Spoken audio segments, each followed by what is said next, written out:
One summer moment can change a child's life. Through Toys for Tots Give and Go initiative, your support provides books, games, toys, and outdoor adventures that spark curiosity, creativity, and a love of nature. Whether it's fishing, learning a new sport, reading under a tree, or playing with friends, these moments build confidence and lifelong memories. For too many children, those moments never come. You can help change that this summer. Visit toysfortots.org. Toys for Tots, delivering hope beyond the holidays. Sid and Friends in the morning. Entertaining and informative. On the Red Apple Podcast Network. The future of New York, the future of the country, the future of the world is me.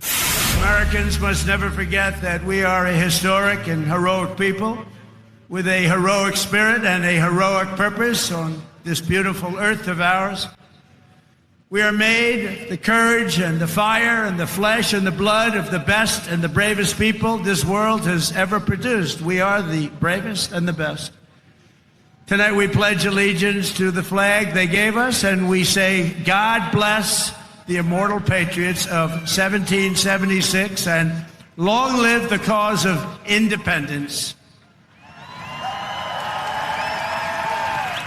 For 250 years, the United States of America has been the hope, the promise, the light, and the glory among all of the nations of the world. All over the world, they try and be like us. Nobody can be like us. And with God's help, we will always be this or even better. We're going to be better. Here on our National Mall, we're celebrating freedom's triumph over tyranny, liberty's conquest over oppression, and the enduring victory of the American spirit from the July 4th, 1776 to July 4th, 2026. Big dates. That's big dates. Two big ones. We will always be on top. We will never let our country fall. We will always be the best. Our founders not only won our liberty, they secured it with the most righteous political document ever conceived. It's called the Constitution of the United States. Very special. And it's because of their genius that we remain the finest people on the planet after 250 years. Unlike so many others in the world, in this country, we have freedom of speech, freedom of religion, equal justice under the law, although I wasn't treated that well, but we won't get into that. We are told that America is exceptional because we are richer, stronger, more powerful than everyone else. Shut up. The truth, my friends, is that America is exceptional because here, nothing is fixed into place. The frontier may be closed, we may have walked on the moon, but the work of fulfilling the values first enshrined in the Declaration of Independence, that work endures, and it belongs to us all. It belongs to our newest Americans, those standing here with me today, all of whom were recently naturalized. Yuck. Nearly a decade ago, I too felt what you feel, the joy of no longer being just a New Yorker, but an American too. Not really. You each hold a special power, the power to determine what America means. The powerful have always known their answer. America, in their view, is an arena of supremacy, where only a select few are allowed freedom, where not all are created equal. America, if you ask them, becomes less the more people it welcomes. America, they will tell you, belongs only to those with the right accent or the right shade of skin. The rest of us, they insist, should be grateful for merely being allowed to visit. How small they are, how weak, how unoriginal. At every moment in our past, those who led through exclusion and isolation have tried to win power and enrich themselves by turning us against one another. Division is the oldest trick in politics and the cheapest. But time and again, including 250 years ago, those forces of division have been vanquished by the forces of progress. There are some who respond to those who ask for more from America with a simple refrain. Love it or leave it, they say. But patriotism has never been about pretending our nation is without flaws. Patriotism is every act of righteous dissent. It is every march led under the heavy sun. It is every protest held a decade before its time. But please. It is precisely because we love this nation that we will not leave it. After all, who loves America more, than those who have sacrificed so much to make it free. Get out. Ours is a nation working each day towards the perfection in which it was conceived. A nation striving each day to better itself. Therein lies the work of America. The striving, the bettering, the reaching towards perfection. What a privilege each of us has to live in a nation that every one of its inhabitants can shape. What a responsibility each of us possesses to prove ourselves worthy of all those who came before. What power each of us holds to bring America ever closer to the greatness so many have seen when they looked upon these shores. The greatness that for 250 years has been America. Shove it up your ass. There are moments when history speaks to us. This is one of them. My dear friends, President Trump and the people of America, today the United States celebrates 250 years of independence, 250 years of freedom, 250 years of defending freedom. On behalf of the people of Israel, I wish you all a happy and joyful Independence Day. My friends, this 4th of July carries a special meaning for me personally. Exactly 50 years ago, as America celebrated its bicentennial, Israel carried out one of the greatest hostage rescue missions in history, Operation Jonathan in Entebbe, Uganda. More than 100 innocent hostages were brought home alive by our courageous soldiers. One commander did not, my brother Yoni. He gave his life so that others could live.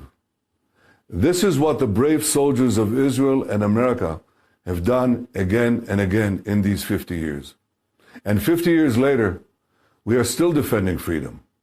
We may live in different continents, but there's a strong bond between us because we have one destiny. We know that freedom is never cheap. It must be continually purchased. It must be continually defended.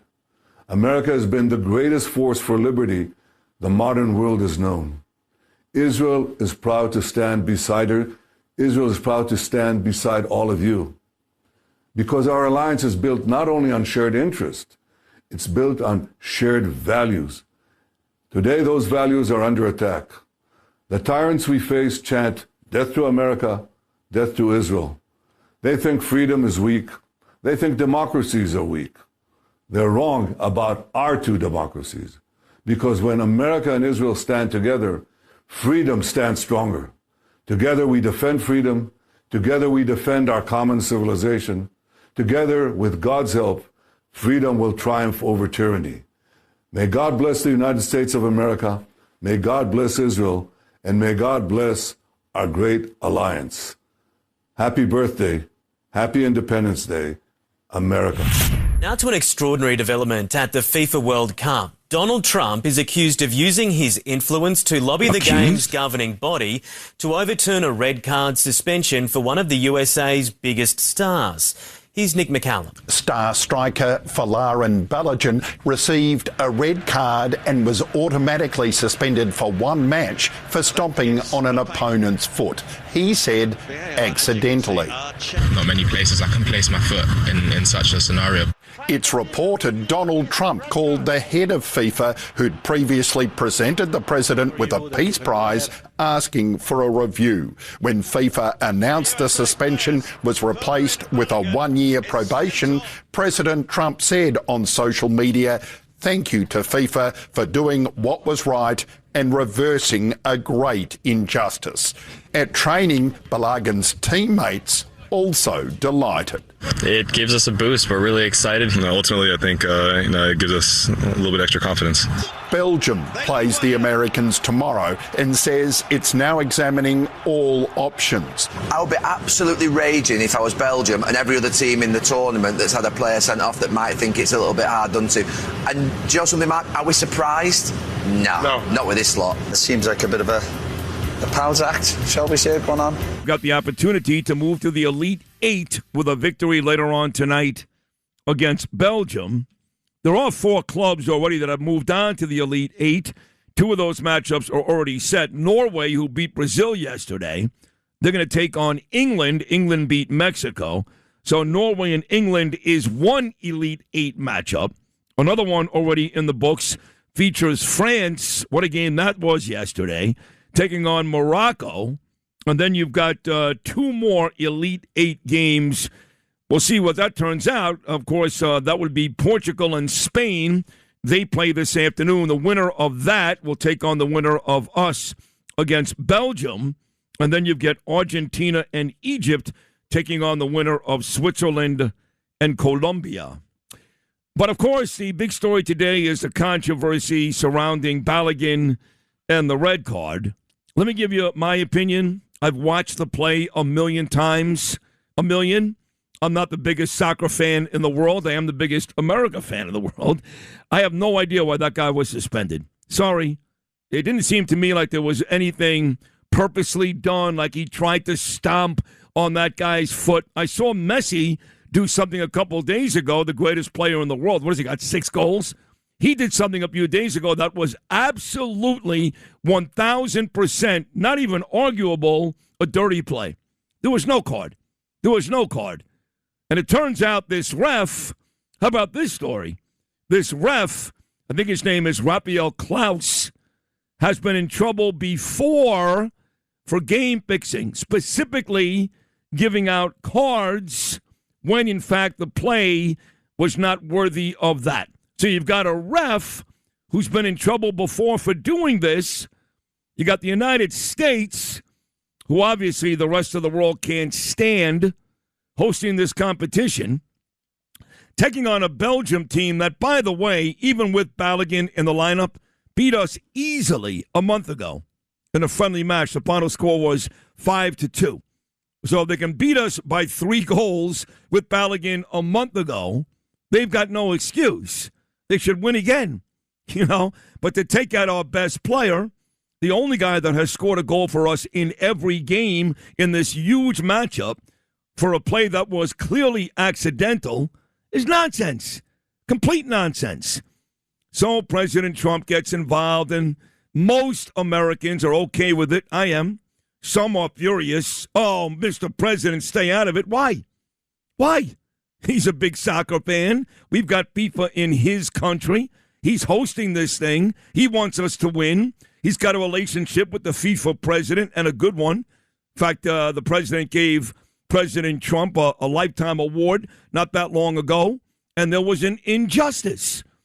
And I don't care if it's sports or politics, whatever it is, if there's an injustice and the president can fix it, go fix it. And he did. In fact, earlier today, I caught up with Brian Kilmeade. He follows me each and every morning right here on 77 WABC. He was at that Norway game yesterday, and he's got a strong opinion on this red card reversal. Here was Brian Kilmeade. Lewis, this is cut number 9, early this morning at about 5:30 on this controversial decision. I was stunned to hear the news about FIFA reversing their decision. But if you look at it, this is no emotional decision. There's a clause in FIFA's rules that allows for this to be reviewed. And the U.S. soccer put together, got their legal team involved. And yes, the White House definitely consulted with them and said, look, we have a case here. You cannot show back a foul in slow motion. And that's exactly what happened. This call was not made on the field by the ref who was staring at the ball and the player and the clash. This was done after looking at this as a VR. They told the ref in his headset, go check this out on videotape, and they played it back in slow motion. Everyone admits that. And you can't do that. So they looked back and said, we have a clause, I think it's 27A, that allows for this. You go on probation for a year, and then you're allowed to play the next game. He's already been punished. The team played down for 40 minutes and still scored a goal and increased their lead and finished off Bosnia. Now they're going to play, and he's going to get a chance to play. This was done not as a favor to President Trump. Did Trump talk to him? Yes, he said, take a look at this. Every president of a team would tell their commissioner, whether it's Manfred or Goodell, take a look at this. I didn't like that my player was tossed out. You'd be crazy not to. And he did, and they looked at it, and they said, well, we did the same thing with Ronaldo. Why not do it here? And by the way, Messi looked at a player, stomped on him, and he's allowed to stay in the game. No card at all. So can you at least give our player a chance to have a second look? They did, and to FIFA's credit, they said let him play. He does it again, he's gone.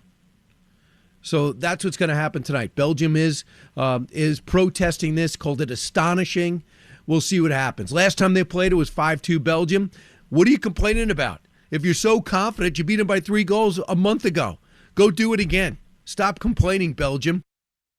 There it is. So Belgium has, in fact, now protested Balogun's ability to play tonight. And like Brian pointed out, like I pointed out before him, Belgium did beat the United States 5-2 a month ago with our best player in the lineup. So go out and do it again. There's no way you can look at that video and say that was done purposely by the American player. And secondly, they're not allowed to do what they did. You are not allowed to use slow motion. So what is the big outcry about? What is the big deal? Go out there and play and win again and move on and take on the winner of Portugal and what the hell they're playing. I forgot already. Portugal is taking on Spain. And that's it. You know, look, I've seen a lot of this World Cup soccer. I don't watch soccer all year. You guys know that. I just don't. But I've seen a lot of it because no matter where I go, it's on. Right? I mean, any restaurant you go to, it's on. Now, I'm not going home back to my house in Queens and putting on soccer. I'm not going to lie. I put the Yankees on yesterday. Boy, they're dreadful.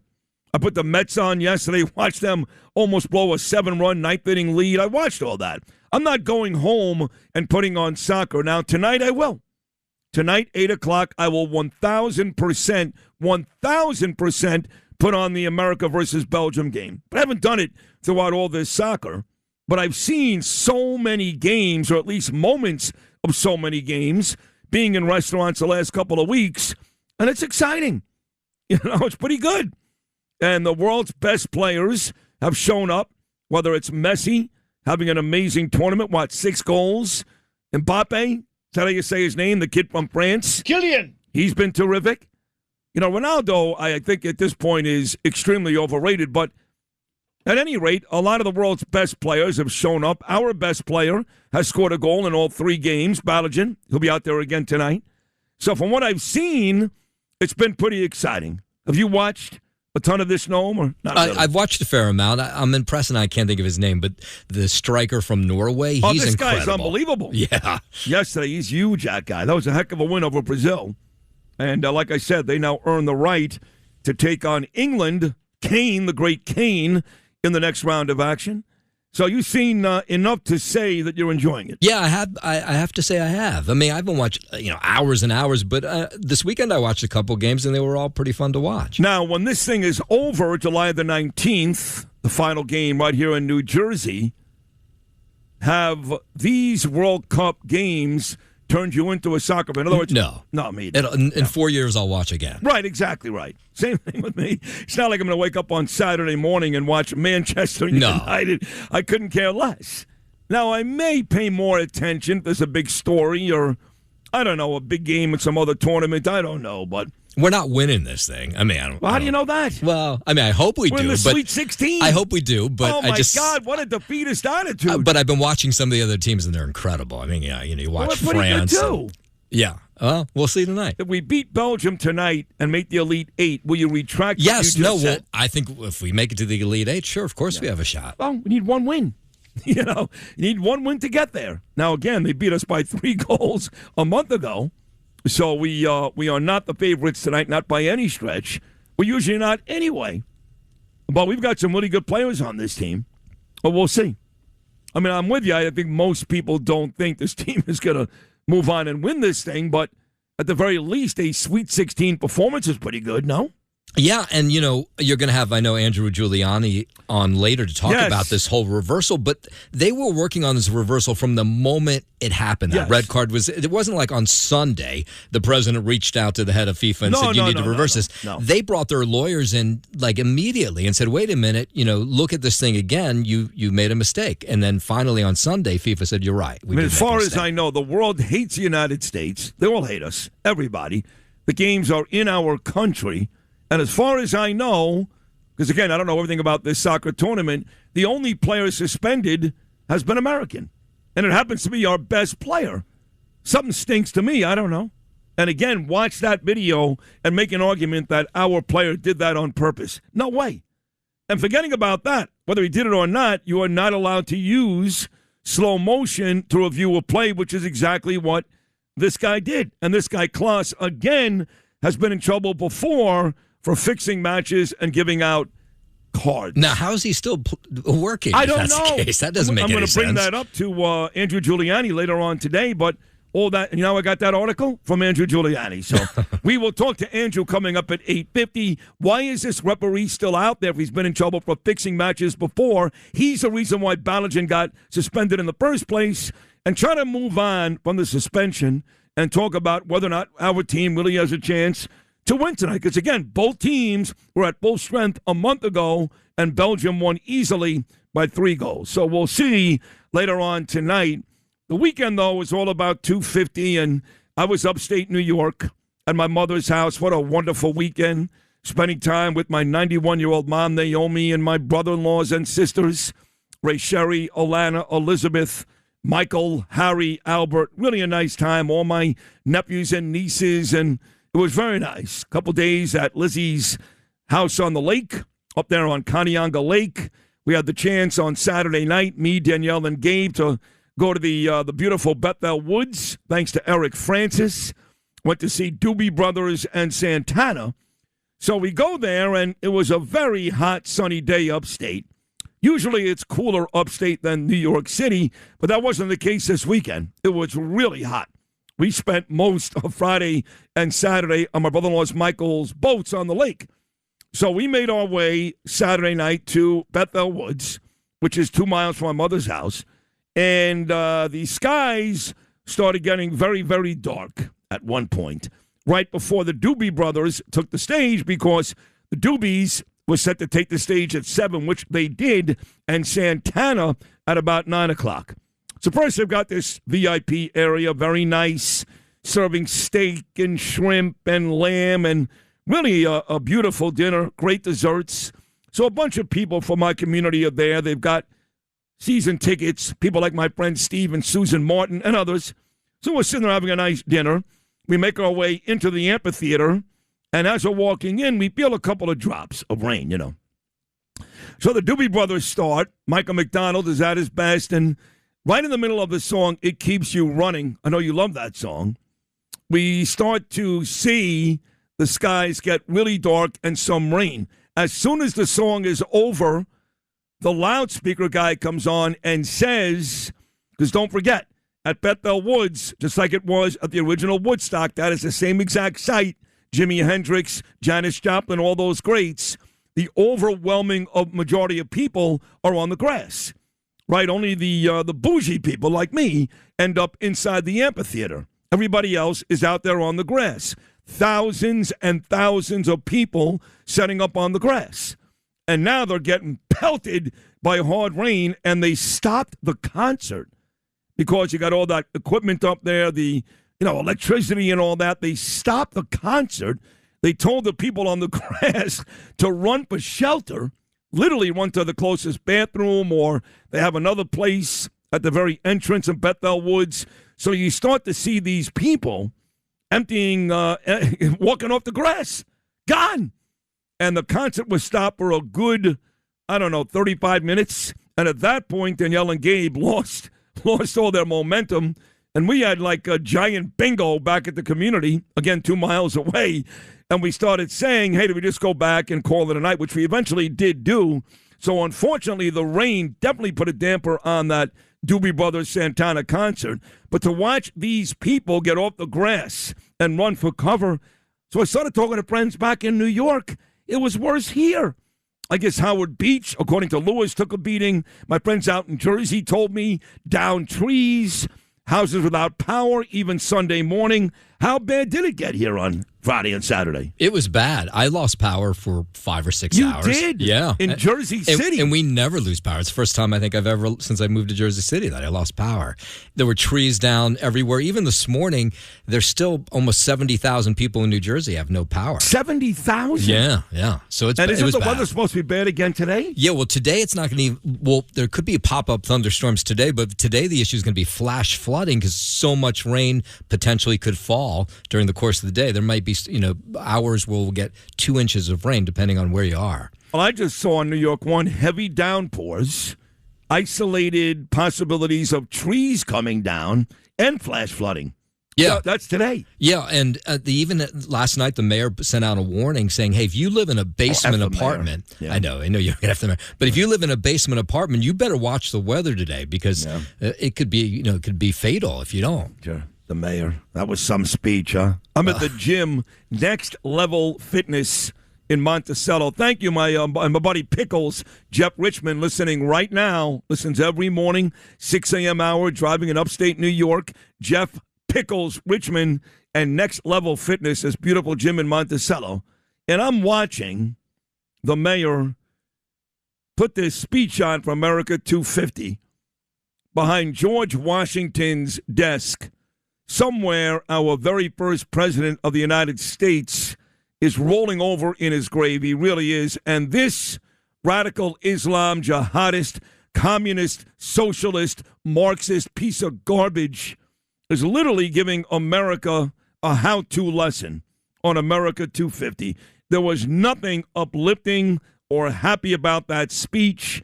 In and around him, about 10 of the ugliest, and I mean this, physically unattractive, 10 of the ugliest people you've ever seen holding up American flags with this scowl on their faces like they were so angry, like holding up the American flag was equivalent to getting a knife up their ass. These were the most disgusting, ugly, angry people. The speech was angry, and the mother effer, to make it worse, had the desk backwards. I mean, what was that, Noam?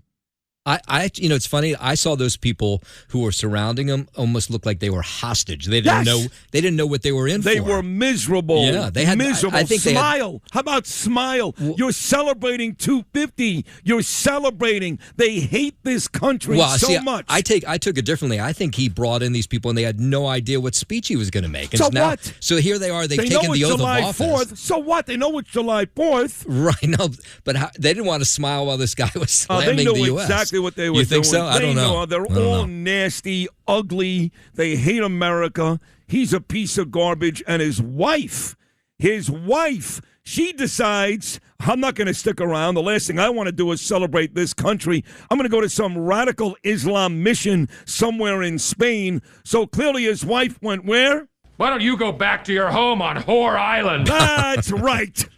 That's right. His nasty, vile, wretched wife went back to her house on Whore Island. I said it.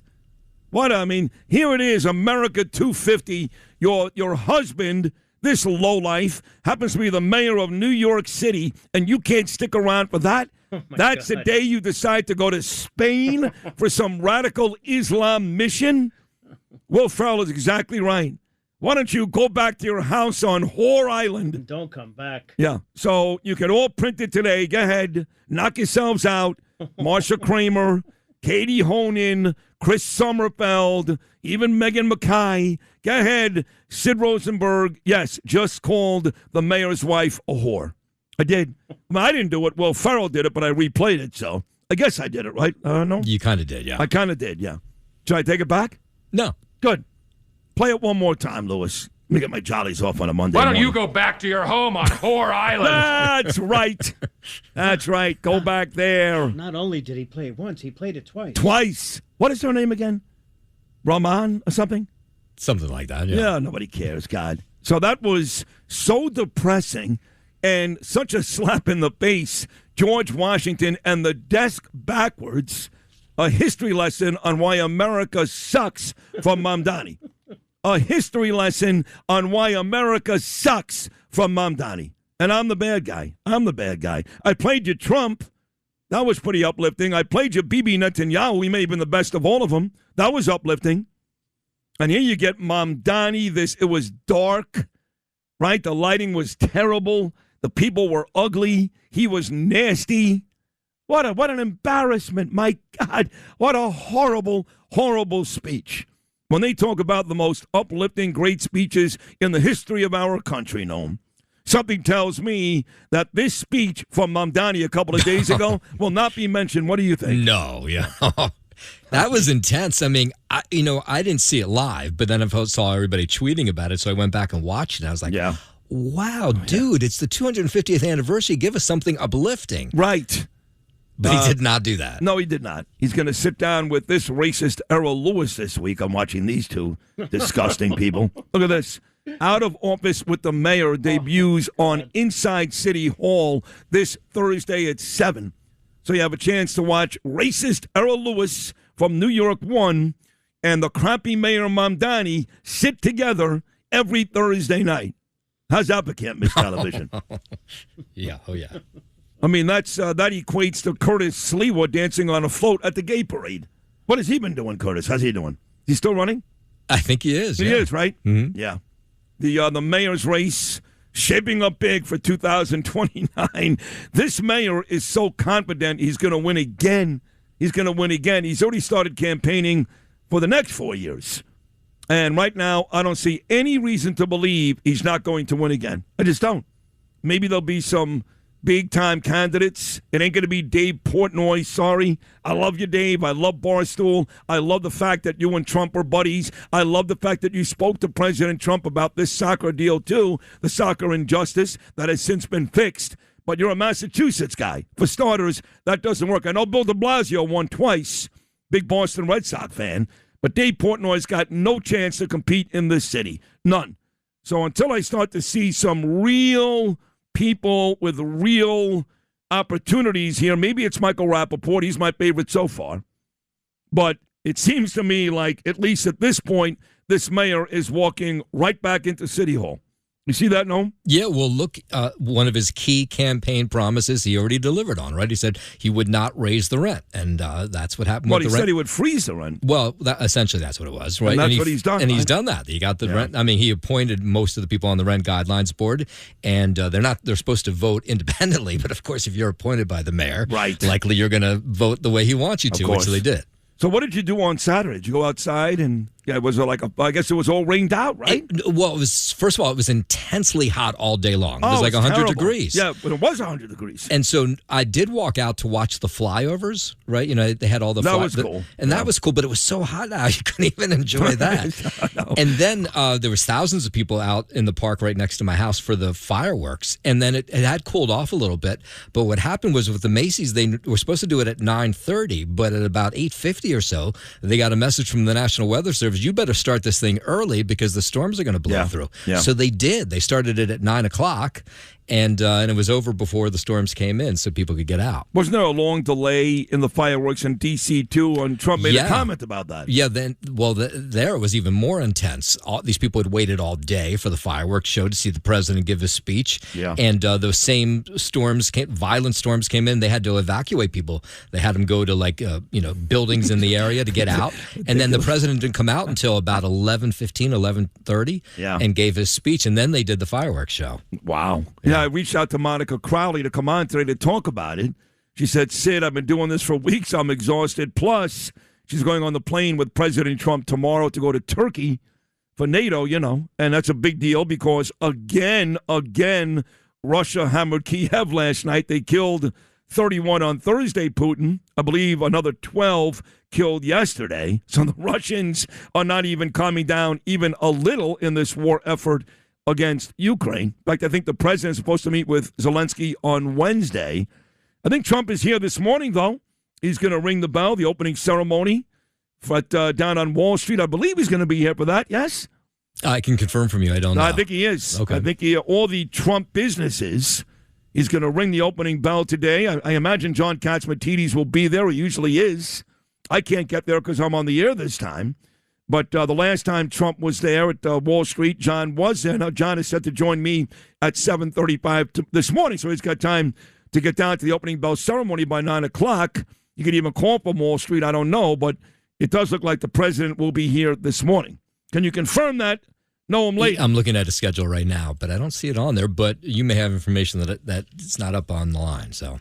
Well, I think I just saw that on New York One, so I'm not going to take credit for it. Oh, but okay. Here is a little piece of our great president, the greatest president in the history of our nation. People were getting nervous last week because I was critical of the president, and I remain critical.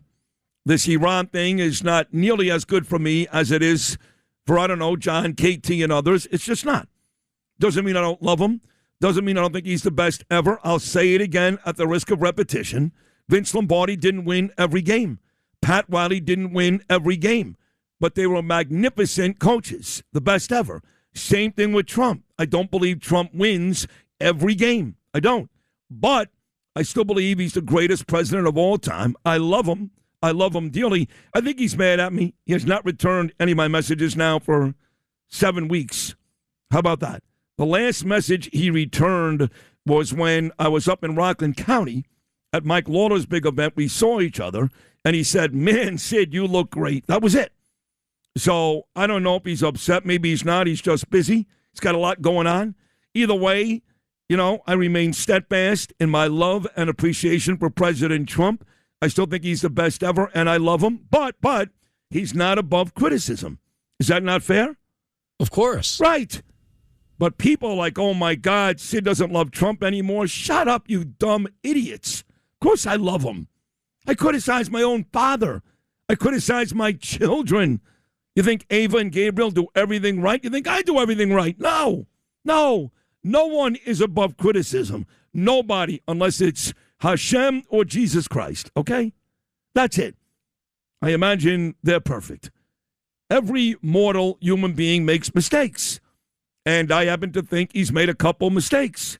But trust me, Saturday night, there was nobody in the world, nobody I wanted to see more than President Trump deliver that address.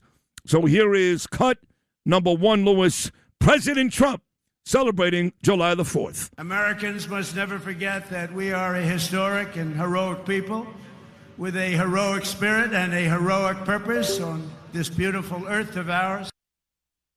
Let's go now to, that was kind of Americans short. must There we never go. forget that we are a historic and heroic people with a heroic spirit and a heroic purpose on this beautiful earth of ours.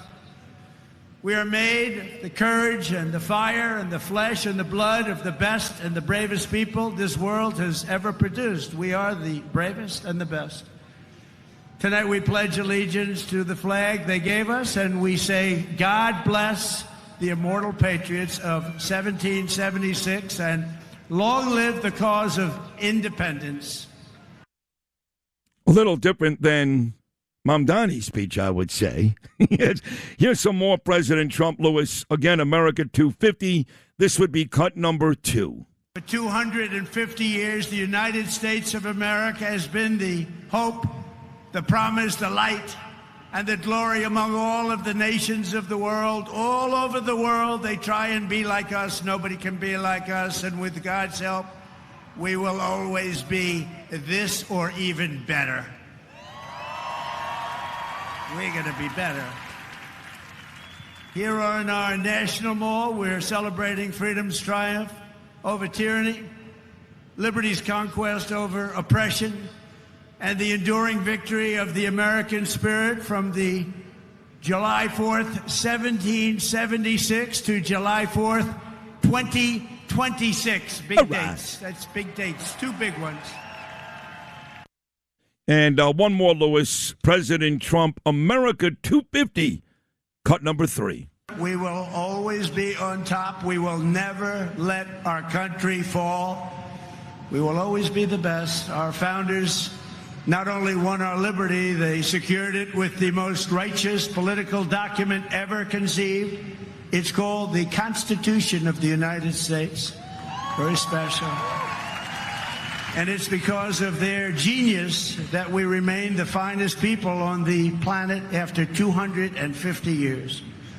Unlike so many others in the world, in this country we have freedom of speech, freedom of religion, equal justice under the law, although I wasn't treated that well, but we won't get into that. No, you weren't. So going back to the weekend, I guess it was a very violent weekend in some of our major cities, and of course they're all sanctuary cities. Chicago, a bunch of people got stabbed and shot. And how about New York? Right? You had 2 cops shot in Brooklyn. Then you had 8 people shot, 8 in Coney Island, 4 adults and 4 children, as a crime wave hit just about every major city over the July 4th weekend. So if you think crime is getting better, I love Jessica Tisch. She's doing a great job. And if you think crime is getting better here in New York and in these major cities, you're not really paying attention. The July 4th weekend, Noam, another example of a holiday weekend in these major cities where bullets were flying. Yeah, well, this one out of Coney Island was really bad. I mean, it was a family having a barbecue on July 4th, and this guy dressed in all black shows up, and he just starts firing away. 4 kids are hurt, are hit by bullets, 3 adults. Thankfully, all 7 of them are going to be okay, but this one 21-year-old woman who was just at this barbecue, she's in critical condition. Now, it could be gang-related because it's the exact same spot a gang member was killed in last week. That's right. And the gangs are big in Brooklyn and Coney Island. Very, very big. Like I said, Chicago also a rough weekend. So I know the crime numbers tell us that we're doing really, really well. But I don't know. Seems like every Monday morning, Noam, we come in and there are shootings and stabbings and violence. And, oh, come on, Sid, there's millions and millions of people. I get it. But it doesn't feel, there's that perception word again. Remember Eric Adams? Perception is not reality. Well, I guess it was. You couldn't even run again. Because the perception was, as a former cop, you didn't clean this thing up until the last 8 months of your 4-year run. So perception bit you in the ass. My perception is we're still not safe. Despite Tish's best efforts and Mamdani beating his chest, oh, this is the safest New York City's been under any mayor. Shut up, Mamdani. You've got nothing to do with it. All you want to do is defund and fire police officers. You've got nothing to do with this. Even if some of these numbers are true, you've got nothing to do with this. Nothing. So how do you feel about this city, Noam?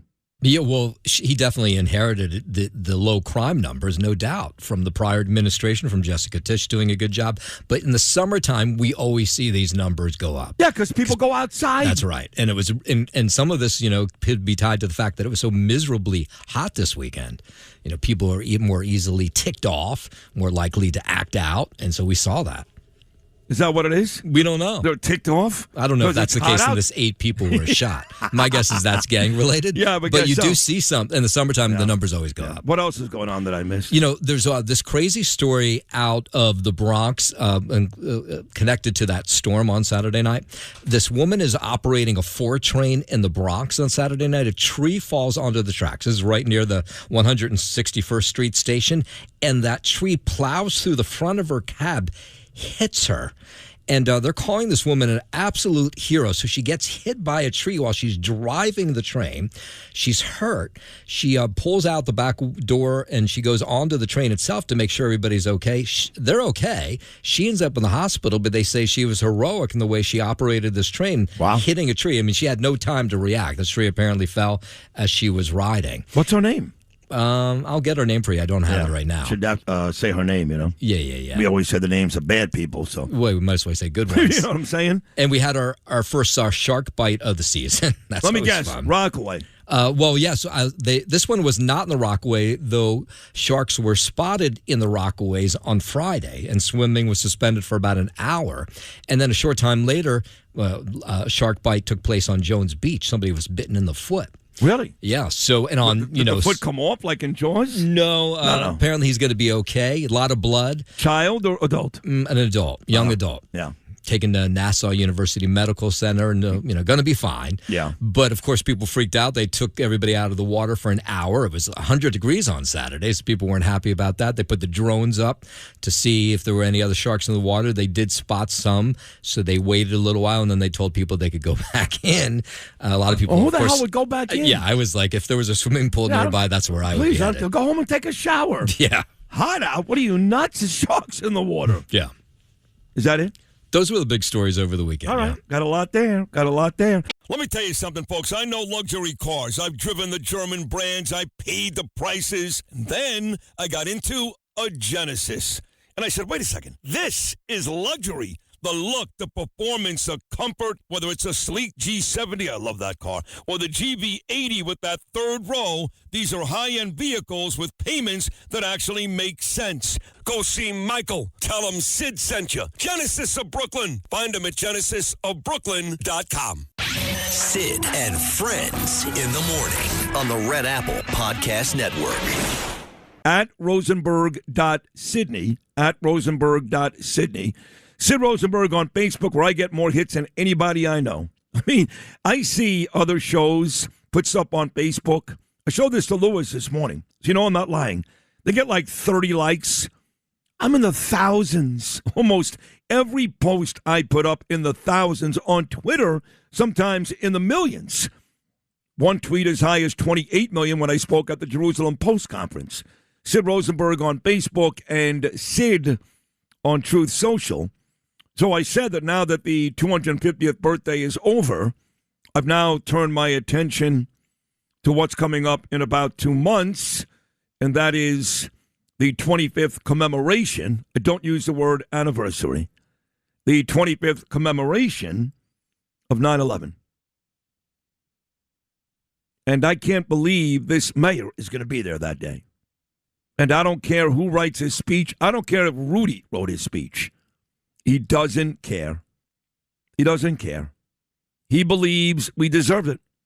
How do I know that? Because he's had ample opportunity more than once, but specifically one right in your face on Hassan Piker's podcast to stop Piker from saying it, or at least argue with Hassan. He never did. He endorsed not one, but two candidates a couple of weeks ago, that Bloody Tuesday, that also, like Hassan Piker said, America deserved 9/11. His best friend, Hassan, says it right in front of him. He doesn't challenge him. And he's endorsing candidates all over New York and Colorado that said America deserved 9/11. So why would anybody want this rat bastard anywhere near that sacred soil? Any real American, any real New Yorker, any real patriot, any cop, any firefighter, I get so upset, any first responder, why would anybody want this piece of garbage anywhere near that sacred ground? So I've been bestowed this wonderful opportunity. Dom Alberti, he is in charge of security here. He's a great guy, Dom. And Mike Keenan, who's a big-time cop, love Michael, they gave me the honor of hosting a big night at the theater at Madison Square Garden. No, it's not Swift and Kelsey's wedding. That was last week. Coming up September the 12th at the theater at Madison Square Garden. It's being put on by the NYPD Pipes and Drums. They will have police and pipes and drums from all over the country. It's going to be a hugely patriotic event, very, very sad. They wanted to put it in some restaurant in Manhattan, but so many cops and people want to come, upwards of about 7,000, they had to move it to Madison Square Garden. And I'm the guy they chose to host it. And that is a huge honor for me. I was here. I was on the air. We play it every year. We'll play it again. Talking to Don Imus and Charles McCord when that first plane hit. We were talking about the Giants-Broncos game from the night before. And the world really did change that day. They won. I hate to say it, but the terrorists did win. They changed the world that day for a long time. And for a lot of us, including me, when I walk on an airplane, see, I'll admit this. You guys won't. You guys won't. You bet your ass I racially profile. You bet your ass. If I see 2 or 3 guys sitting together that look Middle Eastern to me, I'm nervous the whole flight. Sorry. Call me a racist. Call me an Islamophobe. I don't care. I was here in Manhattan when those buildings crumbled to the ground. I saw it. I don't care what you call me. To this day, I am still horrified. So, yes, I racially profile every time I get on a plane, especially to a place like Israel. So, this 25-year commemoration is coming up. I've been bestowed this amazing honor the day after on the 12th. There's lots happening on 9/11. For example, our gala, the amazing WABC Gala, which is one of the great events in New York City all year, is going to take place on that night. That's a huge deal. The Yankees will be hosting the Mets in the Bronx that night. Something tells me something very special maybe happening in the Bronx. I don't know. Either way, it's going to be a very emotional couple of days. Very emotional. And the last person I want to see is Mamdani. Maybe he can go with his wife, his wretched anti-Semite wife, back to Spain. Why not? What a perfect time for a radical Islam mission. Don't you think, no? Maybe Mamdani can go with his wife right back to the place where she was this weekend. Right back. Why not? She loves it there. Where's that house again, Rama? Why don't you go back to your home on Whore Island? That's right. Your home on Whore Island. Take your disgusting husband mayor with you. Don't be here on September the 11th. Do New York, do America a big favor. Stop the lying. You see, the thing about the mayor's wife is at least she's honest. Right? She's honest. She'll like graphic images of girls being raped and people being murdered in the streets of Israel. She doesn't care. She'll leave on 250. She doesn't care. The mayor, he's the liar. He's the liar sitting behind George Washington's desk, and he turned the desk backwards and gave us way too many minutes of the darkest speech teaching America a lesson. Mamdani is teaching us a lesson. Trump talked about how great we are. Bibi Netanyahu in Israel talked about how great we are. All you people out there, you hate Bibi, you stupid bastards. He gave us a beautiful speech, giving America credit, giving Trump credit. Mamdani, it was dark, and again, at the risk of repetition, you couldn't find 9 uglier people, physically repulsive people, standing around a desk, holding up flags and looking miserable than those son of a bitches standing around Mamdani. So do us all a favor, Mr. Mayor. 9/11, find a place like your wife did this weekend, and give us a couple of days of no Mamdani. Because if, God forbid, I have to watch you speak from that sacred soil, I don't know what I'm going to do. I really don't. So you got 2 months to figure it out, bitch. Monday morning, Sid and Friends in the morning. This is Sid on Sports. Sponsored by Peerless Boilers on 77 WABC. Justin Ellick here with your sports update, sponsored by Pete Morgan and Peerless Boilers. Go to peerlessboilers.com to find a dealer near you. Peerless Boilers, the world's best built boilers. Let's head to the pitch. World Cup recap from yesterday. A lot of high-intensity action. Norway beating Brazil 2-1, and England beating Mexico 3-2 in the nightcap. So Norway will meet England in the quarterfinals from Miami come Saturday night. Looking ahead to this afternoon and tonight, 3 p.m. from Arlington, Texas. It's Portugal and Spain right before the big one tonight. United States and Belgium meeting from Seattle, Washington tonight at 8 p.m. And yes, you will see our leading scorer, Flo Balogun, out there, of course, at the aid of President Trump and the White House. Calling FIFA, making sure that Balogun, our superstar, can play for the team, for the United States tonight up against Belgium. Of course, losing to Belgium in that friendly about a month ago, 5-2. But a lot can change in a month. And out in Atlanta on the diamond, Juan Soto's 2-run single and a 4-run second inning helped the Mets edge the Braves 10-9, surviving a late rally in a rain-delayed game 3 of 4. Up next for the Mets tonight's finale. Yeah. It was 10-3. 10-3, yeah. They almost lost the game. Almost lost the game. Grand slam, it's 10-8. RBI single, 10-9. And the Braves literally had runners in scoring position, second and third with 2 out, with the former Met Dominic Smith at the plate. A base hit wins the game. Wins the game. Would have been an 8-run ninth inning. And Devin Williams struck out Dominic Smith to end the game, and the Mets get the win. But the Braves plated 6 and had the winning run at second base with 2 outs in the ninth. Yeah, but you could split that series tonight if you're out and win. Yeah. But who's on the mound for the Mets tonight? Nolan McLean, I believe. Yeah.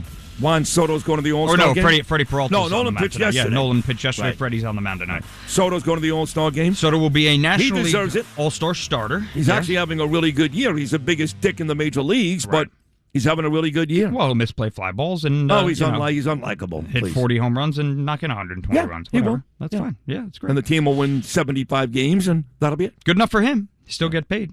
Yeah. In the Bronx, Yankees fell 6-1 to the Twins.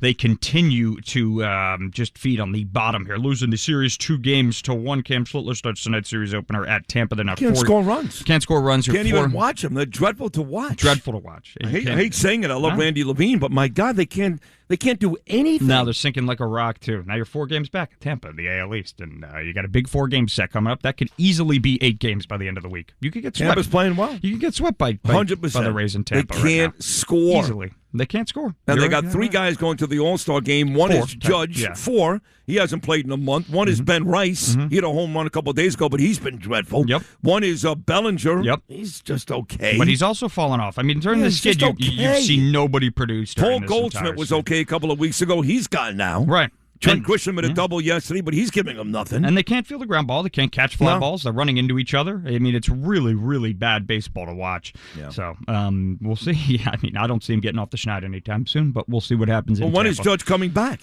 He still hasn't gotten imaging to check up on his rib, so geez. he can't start a rehab assignment until he gets checked up on and gets cleared. What about Stanton? Stanton, same deal. Deal. Yeah, you're still a few weeks. What about out. Reggie?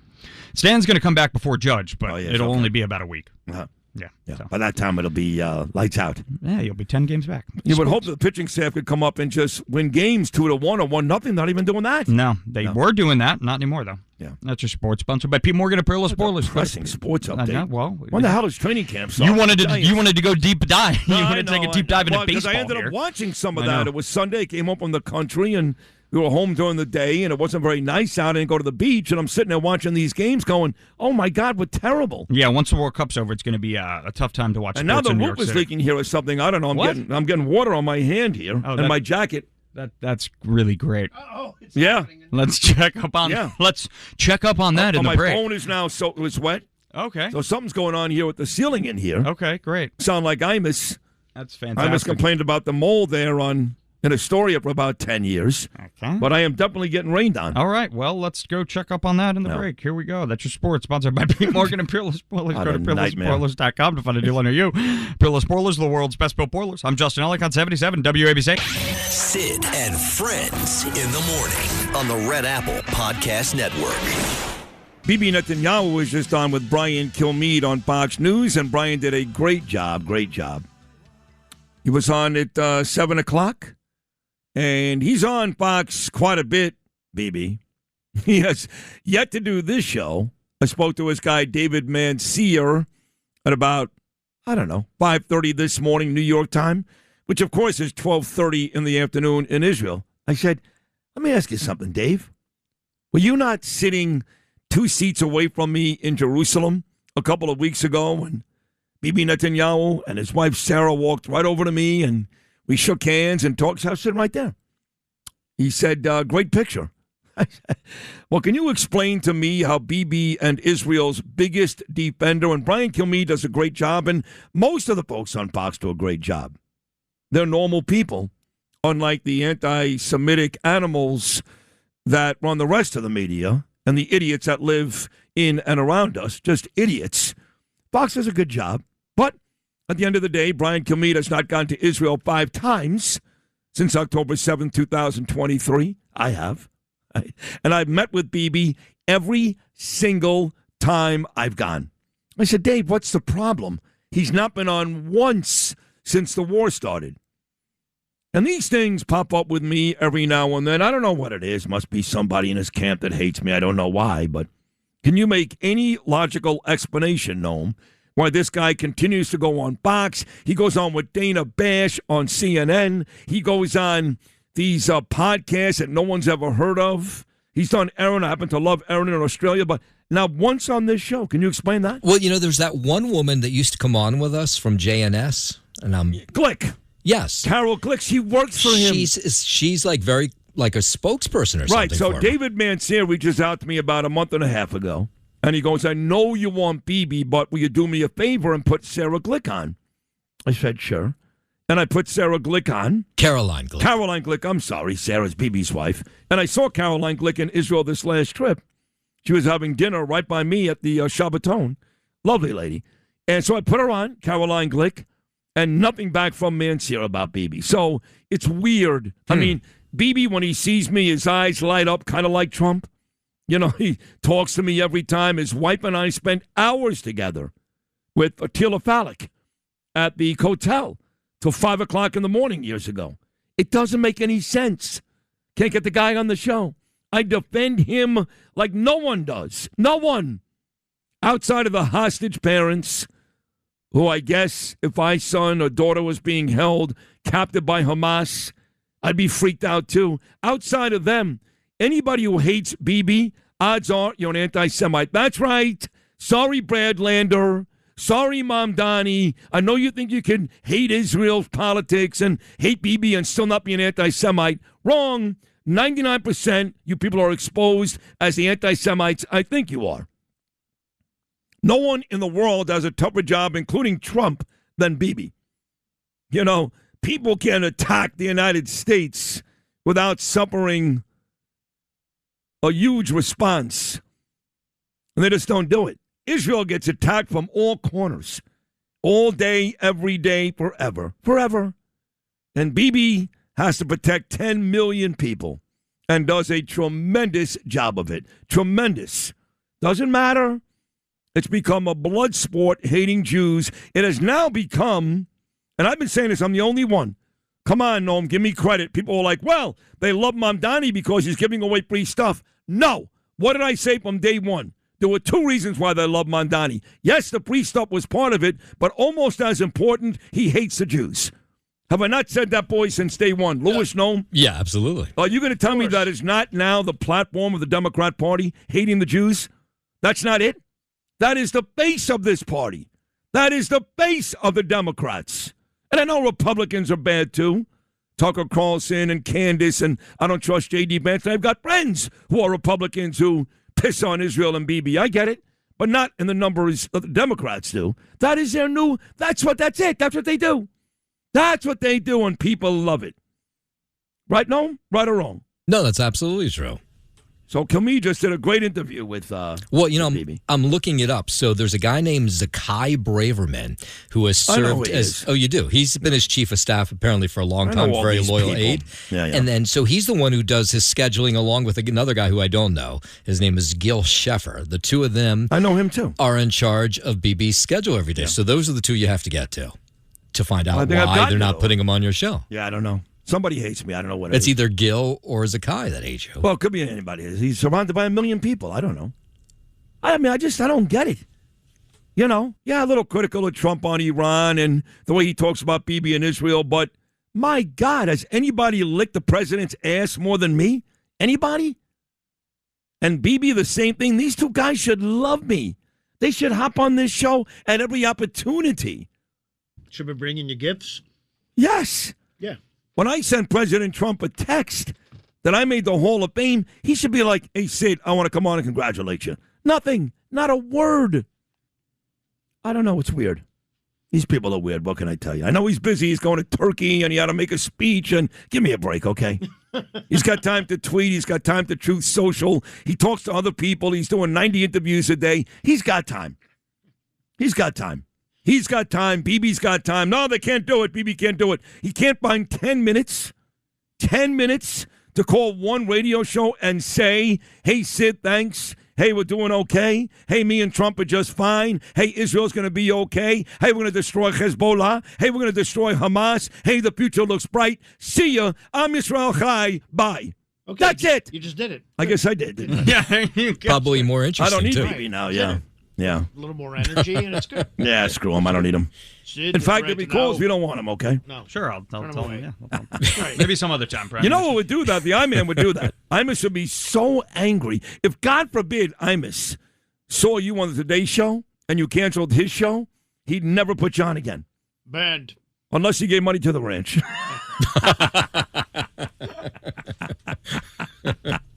And Wyatt Imus is coming on today.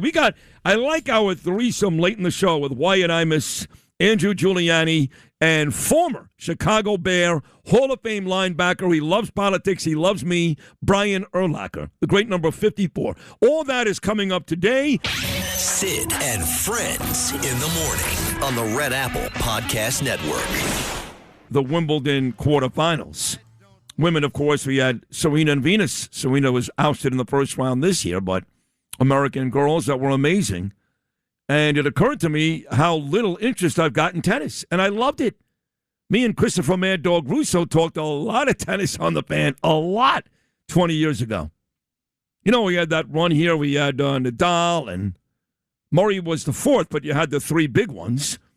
Obviously, Roger Federer, maybe the greatest of all time, and Djokovic. Sampras before that? Well, that was way back then, but we had that three-guy run of Djokovic, Nadal, and Federer. Sampras, of course, years ago, taking on guys like Ivan Lendl. But it was great stuff. I never missed Wimbledon, never. The U.S. Open, never. And I guess it's faded. Maybe because there's not a lot of great Americans. I don't know. I'll tell you who is great. John Catsimatidis hosts not one but two amazing shows on this station, 5 o'clock every weekday afternoon with Rita Cosby. That's the Cats and Cosby Show. And, of course, 8 a.m. every Sunday morning, the masterpiece, Cats Round Table. John, let me start again by thanking you for filling in on Friday. You had a cast of thousands, I know, with Fernando and Jake and an old name that, I got to be honest, I got a lot of emails and text messages with mixed reviews about Michael Cohen. But you know what? If they're talking about it, it must be a good thing, yes? Well, yes, it is. I mean, we had a great show on Friday. We took an hour away from Brian Kilmeade. I mean, we went to 11 o'clock. We worked for 5 hours on Friday morning and then did double shift, came back and did the 5 o'clock hour. But it was a lot of fun. Fernando Mateo represents the 67 million Latinos in America. We got Jake Novak representing the Jewish community. Michael Cohen, we're going to find out who he represents because, he represented President Trump for 10 or 15 years. He spent 15 hours a day with him, and he's got when people say people turncoat and something like that, they don't know the whole story. Wait till he comes out and tells the whole story, and people would understand what the heck happened. And I tell you, it was a beautiful day on Friday. Saturday, we did Saturday morning in the Hamptons. We had our traditional breakfast. We had Judge Garifas speaking about the Constitution, speaking about America. And we all got up and sang God Bless America. And then the oldest parade in the world, I mean, just in the United States, Southampton became an official American territory or whatever you want to call it, province or whatever, in 1640. That's almost 400 years ago. And the parade they put on Saturday morning, it was the most beautiful parade in the world. They had fire engines from the 18th century, 19th century. They had people dressed in patriotic uniforms. It was just one beautiful day to spend. No place better than Southampton for me to spend on the 4th of July. It was a great thing. And how about you, Sid? No, well, I did speak to Katie McFarland on Thursday because you guys filled in on Friday, and she lives there and goes to that parade. I'm sure you saw her on Saturday. She was raving about that parade on Thursday, 2 days before.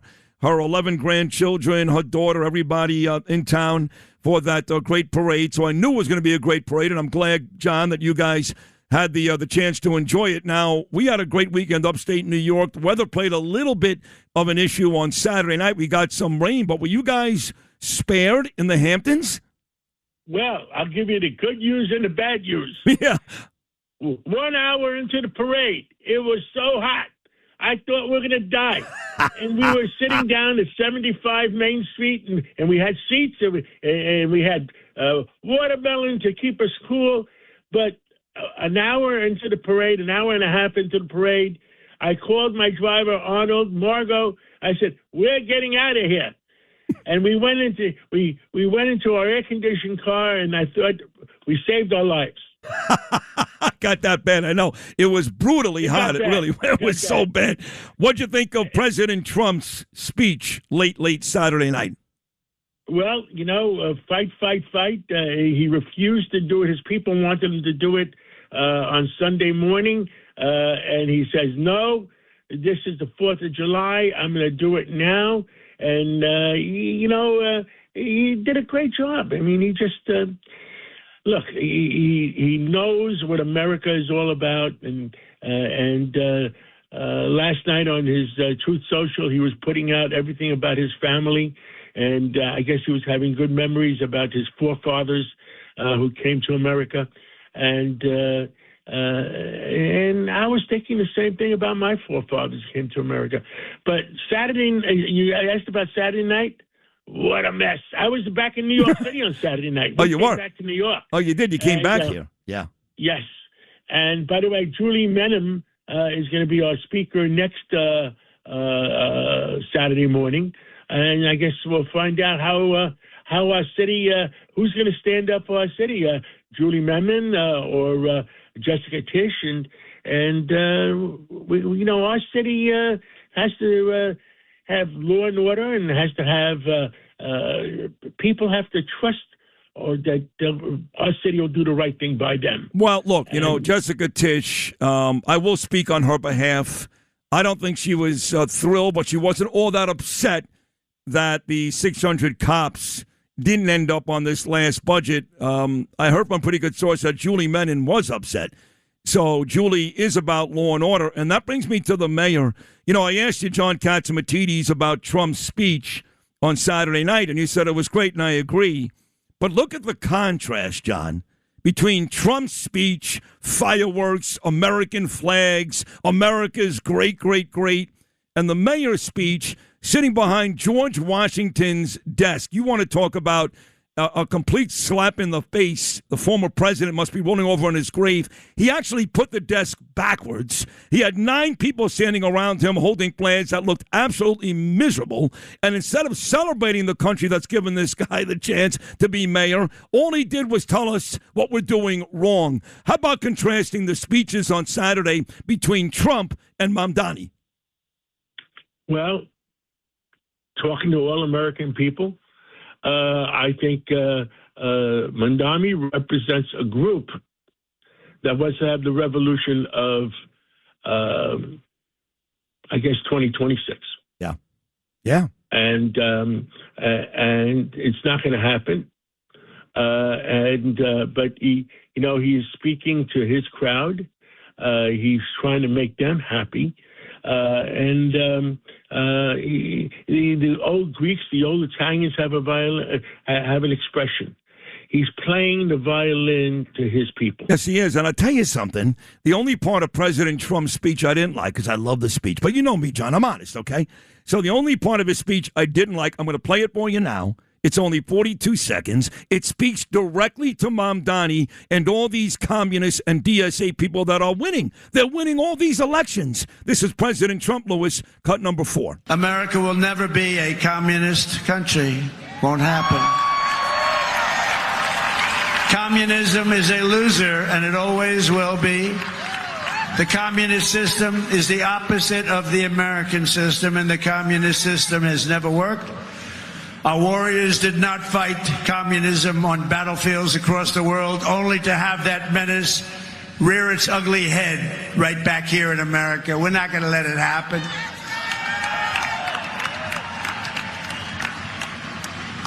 We like to stop a threat like that immediately and before it begins. It's like a cancer. You got to cut it out. You got to cut it out fast.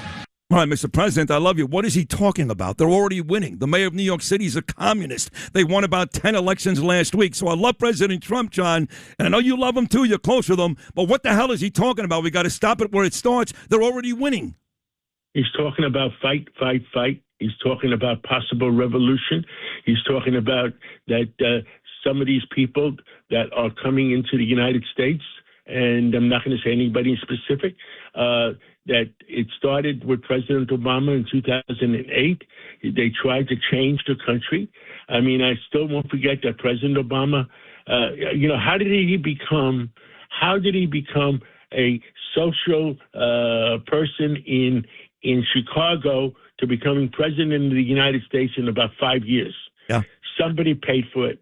And don't forget the fact that he went over to Saudi Arabia when he became president and kissed the ring.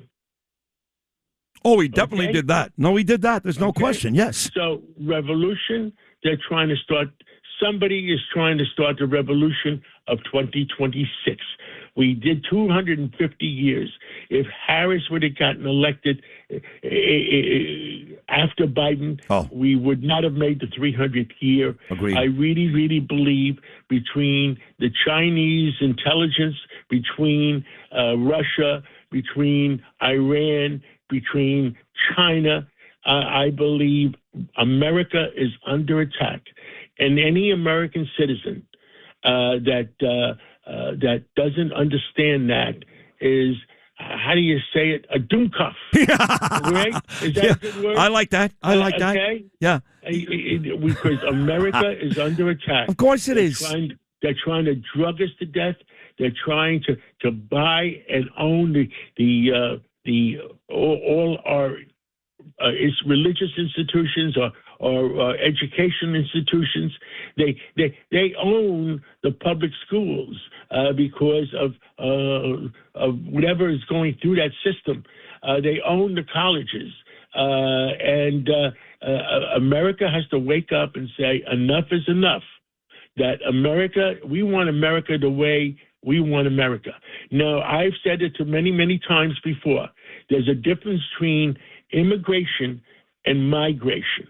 Immigration went through Ellis Island. People had to swear allegiance to the United States of America and say, "I want to be an American. I want to be. I want to work to make my kids and grandkids better." And on the other hand, migration. It started with what was going on with President Biden was not the president. Somebody else was running this country. And a lot of people say it was Obama's third term. Who knows? But our country got invaded. And those people were not here to work 80 hours a week like our immigrants did and our forefathers did. You know, I'm sure your father worked very hard. My father worked very hard. My grandfathers worked very hard.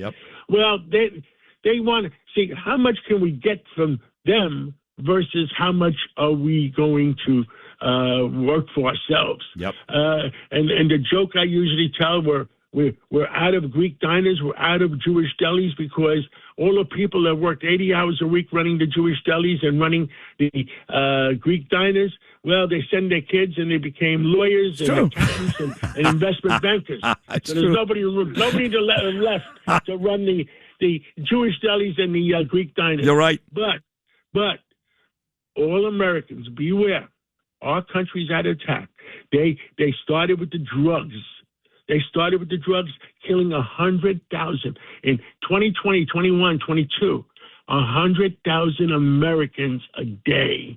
They started with our education system. There is so much, that is involved. But the American people better wake up because our kids and grandkids, we want them to have a great life. And it's not going to happen unless we wake up and fight, and make sure that we take care of America. Excellent job, John. Well said. There he is, the great John Catsimatidis. Of course, he hosts Cats and Cosby, 5 p.m. every weekday, and the great show, the Cats Round Table, 8 a.m. every Sunday morning. As always, John, an excellent conversation. Happy 250th, and let's get a big new week started here at WABC. We love you. Thank you so much. Thank you. And our responsibilities, Sid, to make sure America gets to the 300th year, and that's it. You know, it's funny you say that. I told my kids this weekend, because you and I are not going to be here for that, unfortunately. But they will be, whether it's your 2 grandchildren now and AJ and, of course, Junior and my kids, Ava and Gabe. And, when I say when Daddy gets very upset, Ava and Gabe, when Daddy gets very upset, it's because I want to make sure that you're here to celebrate 300. You'll be here, but will there be a country? Will there be 300? That's why Daddy gets upset. One more item that's very important. Do we have another minute? Yes. All right. My daughter-in-law, Megan, was on my show on Sunday. Oh, yes. Yeah, she is. Don't forget, her great-grandfathers and grandfathers came from Sicily. They were butchers in the South Bronx. They educated their son, Angelo. He went to California, started a multi-billion-dollar company, and she went back. She was on my show. She went back to California to see her old home, and she looks through the window. You ready for this? She looks through the window, and there's 40 cots in there. Oh, no. 40 Chinese women pregnant. Stop. So what they're doing, it's not just that one home. There tens of hundreds of homes that the Chinese have bought and created birth homes where they bring in the Chinese women and make sure that they have kids born in America. That's right. And they go back and their loyalty is to China. Of course. Now, I believe the lawyers who did the Supreme Court action in California, in the Supreme Court, did it wrong, because it should have been that people on tourist visas that have children should not be American citizens. Totally agree. People that are migrants that came in should not be American citizens. I agree. That's Trump is right about the birthright citizenship. He's right about it. Yeah. He's and right. If he would have done it, if the lawyers would have done it right for the Supreme Court, I believe the Supreme Court says yes. If they're tourists, if they're murderers, if they're migrants that snuck into the country, it should not be American citizens. Couldn't agree more. There was one lady that came into Brooklyn, John, years ago. She had 24 kids. 24 kids. She went back to, Shanghai, wherever the hell she was from, and all those kids automatically became American citizens. And like you said, their allegiance and loyalties were to China, not to the United States. Good job by your daughter-in-law, Megan Catsimatidis. Great job. What city was that in California, John? Oh, my God. Was it L.A.? In the L.A. area. It was L.A. Suburbs of L.A. Okay. All right. But there's hundreds of those homes. I know.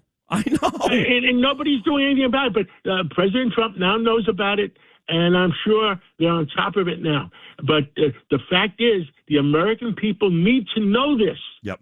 100%, and then maybe they'll change their mind on this very important situation where President Trump happens to be right. And nice job by Megan Catsimatidis proving that President Trump happens to be right. John, great job. I love you, pal. Thank you so much. See you soon. See you soon. John Catsimatidis right there. Katz and Cosby, 5 p.m. every weekday afternoon, and the Katz Roundtable, 8 a.m. every Sunday morning. Sid and Friends in the morning on the Red Apple Podcast Network. We are told that America is exceptional because we are richer, stronger, more powerful than everyone else. The truth, my friends, is that America is exceptional because here, nothing is fixed into place. The frontier may be closed, we may have walked on the moon, but the work of fulfilling the values first enshrined in the Declaration of Independence, that work endures. And it belongs to us all. It belongs, too, to our newest Americans, those standing here with me today, all of whom were recently naturalized. Yuck. Nearly a decade ago, I, too, felt what you feel, the joy of no longer being just a New Yorker, but an American, too. Get out. You each hold a special power, the power to determine what America means. The powerful have always known their answer. America, in their view, is an arena of supremacy, where only a select few are allowed freedom. Oh, really? Where not all are created equal. Oh. America, if you ask them, becomes less the more people it welcomes. America, they will tell you, belongs only to those with the right accent or the right shade of skin. The rest of us, they insist, should be grateful for merely being allowed to visit. How small they are. How weak. How unoriginal. At every moment in our past, those who led through exclusion and isolation have tried to win power and enrich themselves by turning us against one another. Division is the oldest trick in politics, and the cheapest.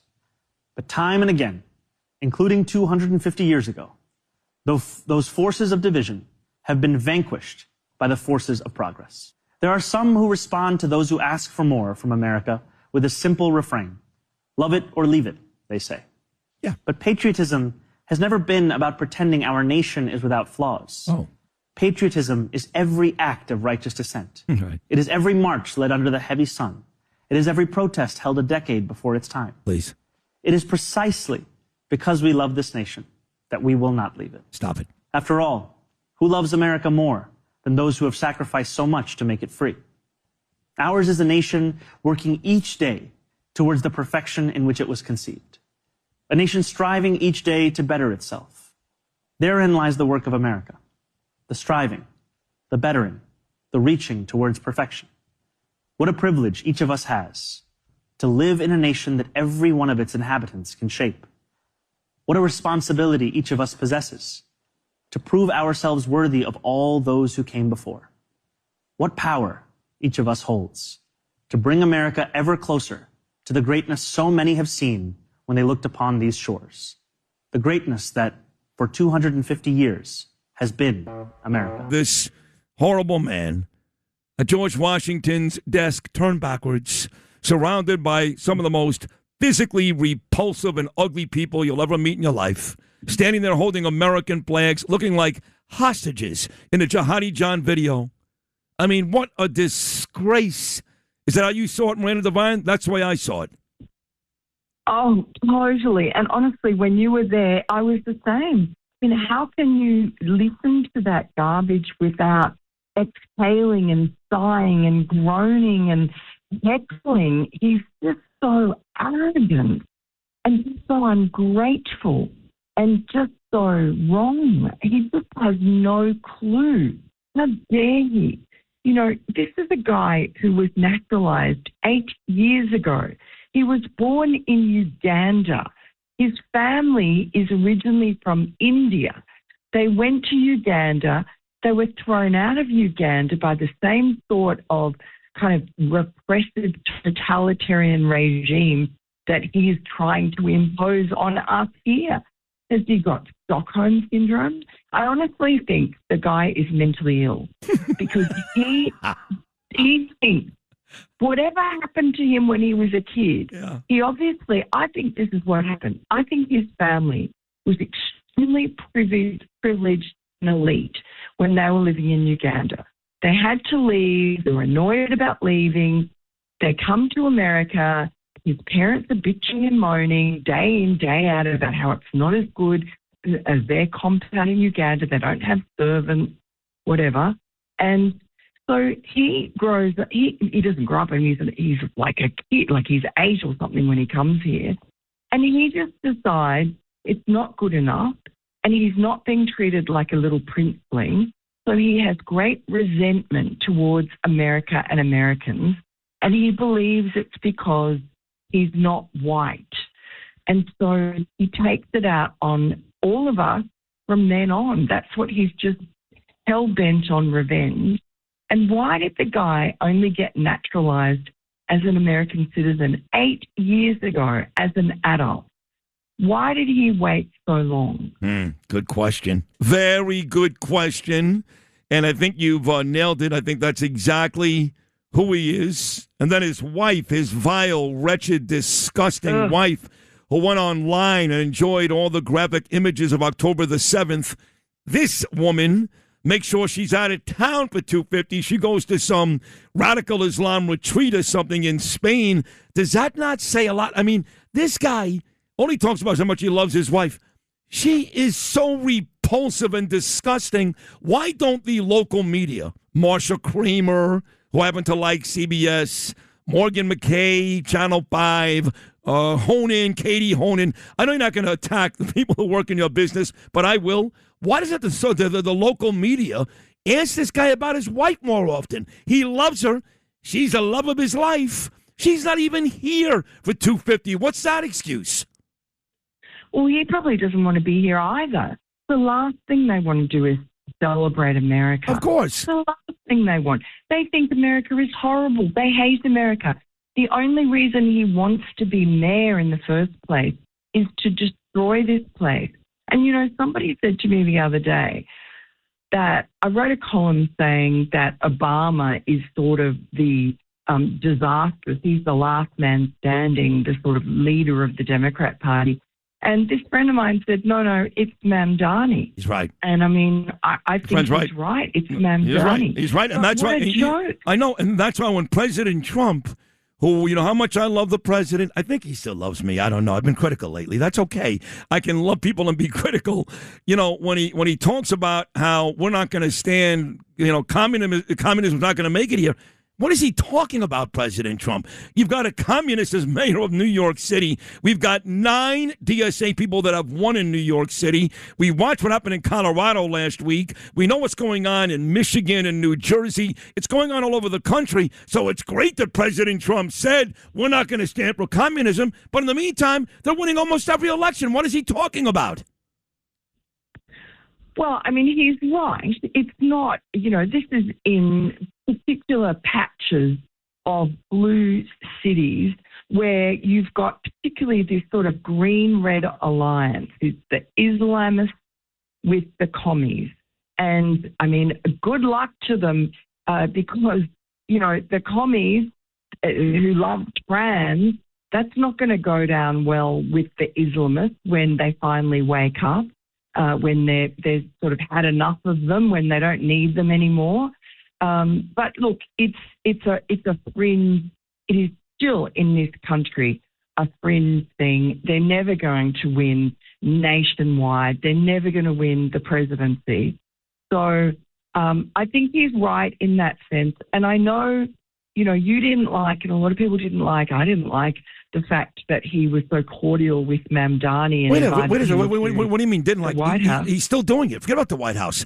Just last week, he once again, after the 2 weeks ago when we had that awful Tuesday here and lowlives like Valdez and Lander and Chevalier won, the president comes out and says, hey, Mamdani got those guys across the communist finish line, and he called them good-looking again, called them smart again. And I keep getting told by people, you don't get it, Sid. President Trump is playing 3D chess. Listen, I know the guy. I'm friendly with the guy. I love the guy. We've got a great relationship. It's enough with the 3D chess. I live in New York. I'm watching my city go down the tubes. I don't want to hear it anymore. I don't want to hear it.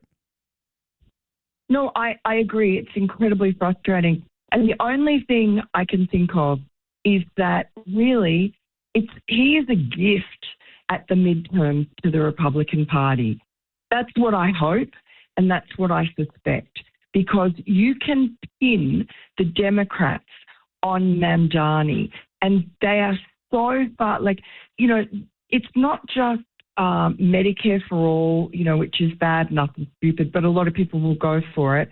But to say that we want to close Rikers Island, that we want to abolish prisons, I mean, nobody wants that. Nobody in America in their right mind wants that. Maybe you've got 8% of these completely crazy, radical, brainwashed people think that's a good idea. But the rest of America knows they have a bit of common sense still, and they're not going to go for that. I hope so. I think that's the calculation. I hope so. Just sling Mamdani round the neck of the Democrat Party and see where it gets them in the midterms. I hope he's right. We need those midterms. We know it. We know what the second half of President Trump's last presidency will look like. It'll be a complete disaster for the president. Just like last time. Yeah, exactly. Yep. So while I just criticize the president just a little bit, here's where I'll again heap a bunch of praise on him. Look at the contrast between Mamdani's speech this weekend and President Trump's. Night and day. Absolutely. And also the circumstances in which President Trump gave that speech, right into the wee hours because of the lightning and the bad weather, etc. He just persevered, that shows a real trooper. And same with all those wonderful people, those wonderful patriots who waited up, drenched with rain and just listened to the president. And it was wonderful words. And I think that, we're in good hands and the country is healthy. I mean, people celebrated the 4th of July, real Americans.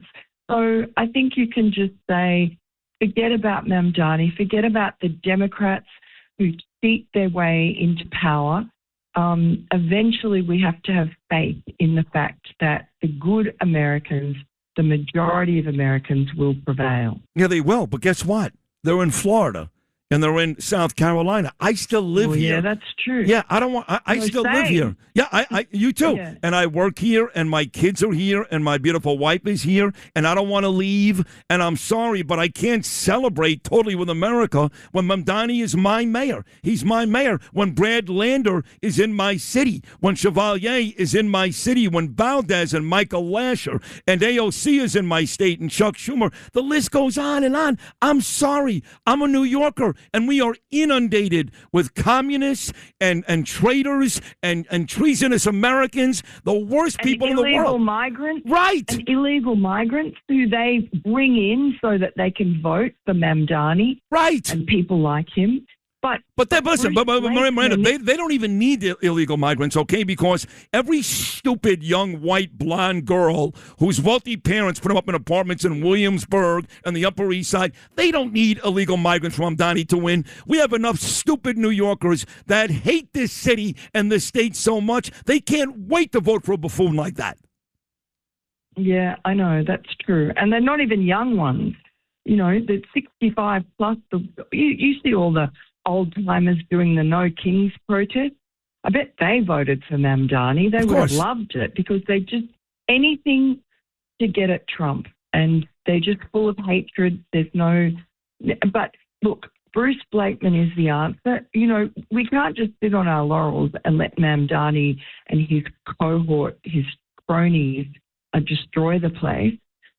Bruce Blakeman is the only way to crimp the guy's style. If he wins, he will be able to rein in Mamdani. Agreed. And I love Bruce. You know how close Bruce and I are. We speak every day.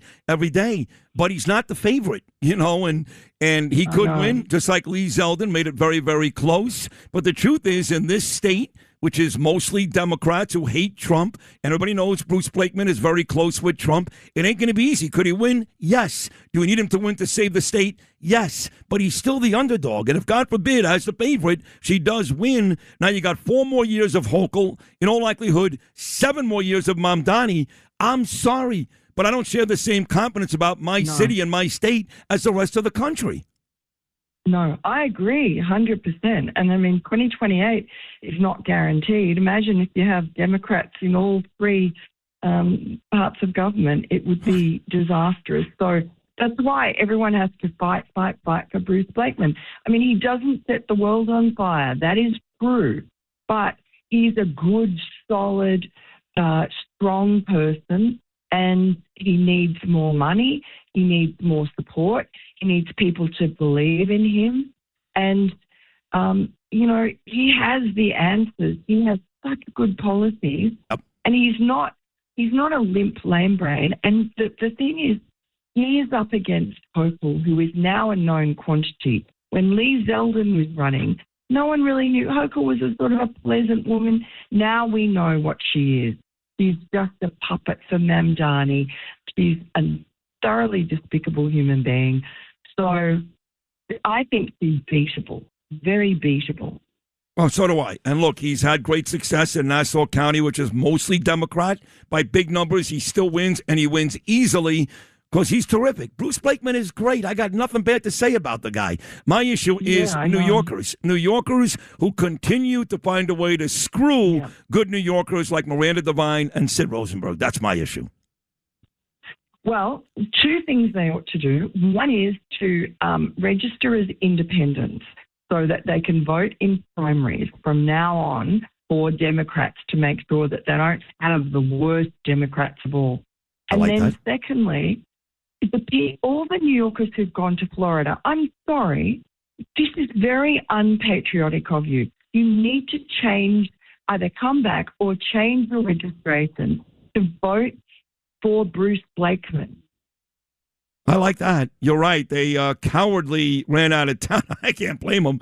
But a lot of them have done that. They left us alone here. Like, at least fight with us. And when they go there, I lived there in Boca for 16 years. When they go there, Miranda, all they do is badmouth New York. I don't know. I ever lived there. The dirt, the filth, the subways, the communists. They go there, and in 15 minutes, they hate New York. They hate it. I know, and some of my friends have done that. So they're not all like that. You know, some of them absolutely love New York and feel feel bad about having to leave, but like Carol Markowitz, she had to go because of COVID and her child was not getting proper schooling. And she regrets it. She doesn't, I mean, she loves Florida, but she loves New York the best. Yeah, her parents are still here. I love Carol Markowitz like I love you. It's always a great conversation. Yeah. You know, you and I, it's always a great, honest, wonderful conversation. You're the best writer in the country. You're a great podcast host, and you're great on this show, too. Miranda Devine, I love you. Thank you so much. You're fabulous, Sid. Bye. Thank you so much. Miranda Devine right there, New York Post columnist. She really is great. We'll take a break. We got a couple of great guests still to come. Sid and Friends in the morning on the Red Apple Podcast Network. There's your guy, folks, in New York. I know you love him. New York one, Errol Lewis. Fat, stupid racist. Going on and on about how great Mamdani is, and he is not the only communist that won, that this is the future. This is the future. And all Trump and J.D. Vance do is sit around and worry about the midterms. He actually thought Mamdani's speech was uplifting and inspiring, and Trump's wasn't. Errol Lewis, he's never been on this show. He'll never be on this show. Look, he hates me as much as I hate him. He's tweeted about me 1,000,000 times. When he tweets about me, you know what he does? He goes back to the old Imus clippings. You know that, Noam, right? I've seen those tweets, yeah. He goes back to Imus radio bad boy said this and said that about Venus or Serena. Mind you, I was fired for that. I apologize for that. But that's what he does. He goes back 30 years ago to make his argument that I'm the bad guy. In the meantime, he spews this nonsense on television, and only a communist channel like New York One locally would hire somebody like this. Only them. And he's like the face of politics on that station. He's their go-to guy, no? Yeah, I think he has a nightly show. He does, 7 o'clock every night, inside City Hall. Now they've added another show on Thursdays for him and the mayor. Because he's the man. He's got all the answers. He loves people like Brad Lander. He loves Mamdani. This is a great New Yorker. He's like the federal government and D.C., they don't understand what makes this country great is the Constitution. Here in New York, we get it. We get it? You fat, stupid son of a bitch. We get it? This city, which is falling apart every day? What is he talking about, Noam? I don't know, but they don't yield the kind of influence in New York One that they once did, right? I mean, back in the day. I don't know. Did they ever? No, yes, because back in the day when you had cable, when you turned it on, the first thing it went to was automatically went to New York One. Oh, really? Yeah, so that would juice their ratings. Well, now nobody has, or hardly anybody even has cable anymore. Yeah, I don't even have New York One in Queens. Yeah, so. It does it on mine. I don't have it. Oh, you have it? Yeah, well, it'll go, it starts at 1. It'll go right to... Oh, it does? Yeah, because I remember I wanted to watch one of those stupid debates between Mamdani, Curtis, and Andrew. Couldn't even get it. Had to watch it on my phone. Had to download the New York One Spectrum app on my phone. And to be honest, the station's garbage. You know, I like the kid Shannon Ferry. She's pretty good. And I like, what's his name, Roger? Roger... Clark? Clark is good. I like him. And Pat's good. Pat Kiernan's not a bad guy. Yeah. And I know you like the other guy. I don't like him. His father played for the Knicks. Latrell Sprewell. He's on the station? His son, yeah. Yes. No, Dean Meminger. Yeah, Dean Meminger, yeah. What, Latrell Sprewell's on New York One? No, just making it up. He choked the previous guy so he could get the job. No, Meminger Jr. is on New York One. Yeah, he's excellent. Excellent at what? He's good. You have to watch him. He's on late I've night. watched him. Yeah, he's good. No. He's been there since day one New York went on. Yeah, because he's a liberal. I mean, maybe. I don't know. Oh, well, I know. So is he still good? Yeah. He is such a, you are the biggest You want me to back phony. off? No, Yes. I would be a phony if then after all you said that, I said, just kidding, I hate his guts. No, because you were just being honest finally. Yeah. The I'm rest always of the day, you're a phony. No, that's not true. You try to come up as some type of Trump guy. No, I tell you all the time how much I love the show. How many times a day do I compliment you? Ay. What a mess. You know, I saw walking around John Taransky. Now, no one in my audience has any idea who that is. Nobody. Maybe not even his own parents, but He's back. I love that guy.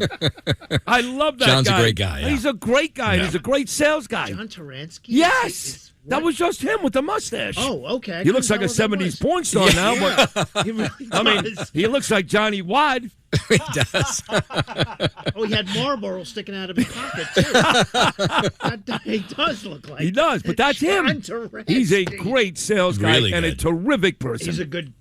Great yeah. guy. Yeah. I didn't Now not we'll know. take Craig Lennon back, and we'll have the whole band back in place. Yeah, So. Once Upon a Time in the West with him. That's great. They all come back, Louis. They all come back. We got to take a short break. We got 3 amazing guests. I mean, amazing still to come. Chicago Bear Hall of Fame linebacker Brian Urlacher makes his debut on Sid Friends in the morning. You're going to love him. We'll also talk to Andrew Giuliani, the latest on this red card controversy as America gets set to take on Belgium in World Cup soccer tonight.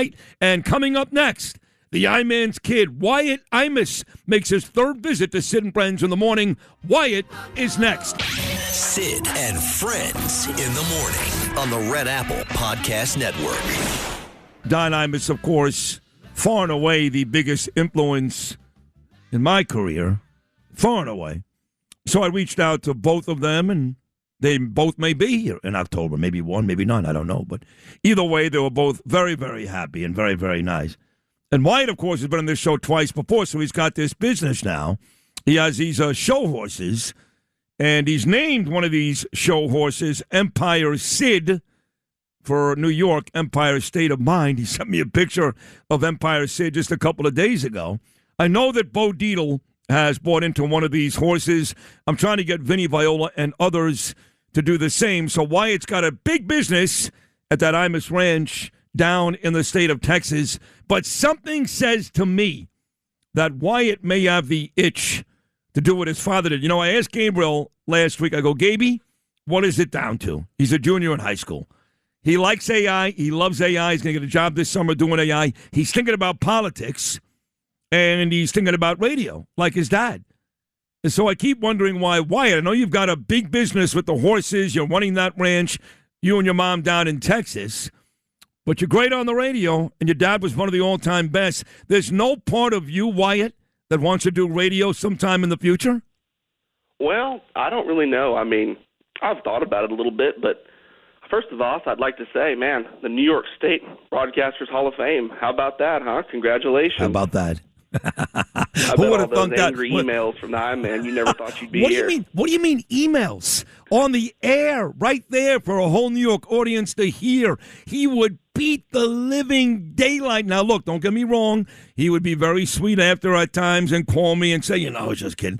But he beat me up pretty good, and it turned out to work out very, very well. Do you remember those days? The only reason he'd call you and apologize is because Deirdre would walk in there after and say, "Hey, you gotta lighten up on Sid here. He's gonna jump off a bridge or something. You gotta call him and apologize." Yeah, it's crazy. Yeah, that's true. Your mother did come up big for me, no question about it. But look, as I said, your dad had this huge influence on me, and he's gone. I guess December was 6 or 7 years already, right? Yeah, December was 6 years. 6 years, right? It's a long time. So. And the longer he's gone, the more I start to think about things and realize things and remember things that he did along the way, which I do use as part of my act. So, I want you and your mother to know that I appreciated your father, and me going to the Hall of Fame in October, you guys were all a part of it.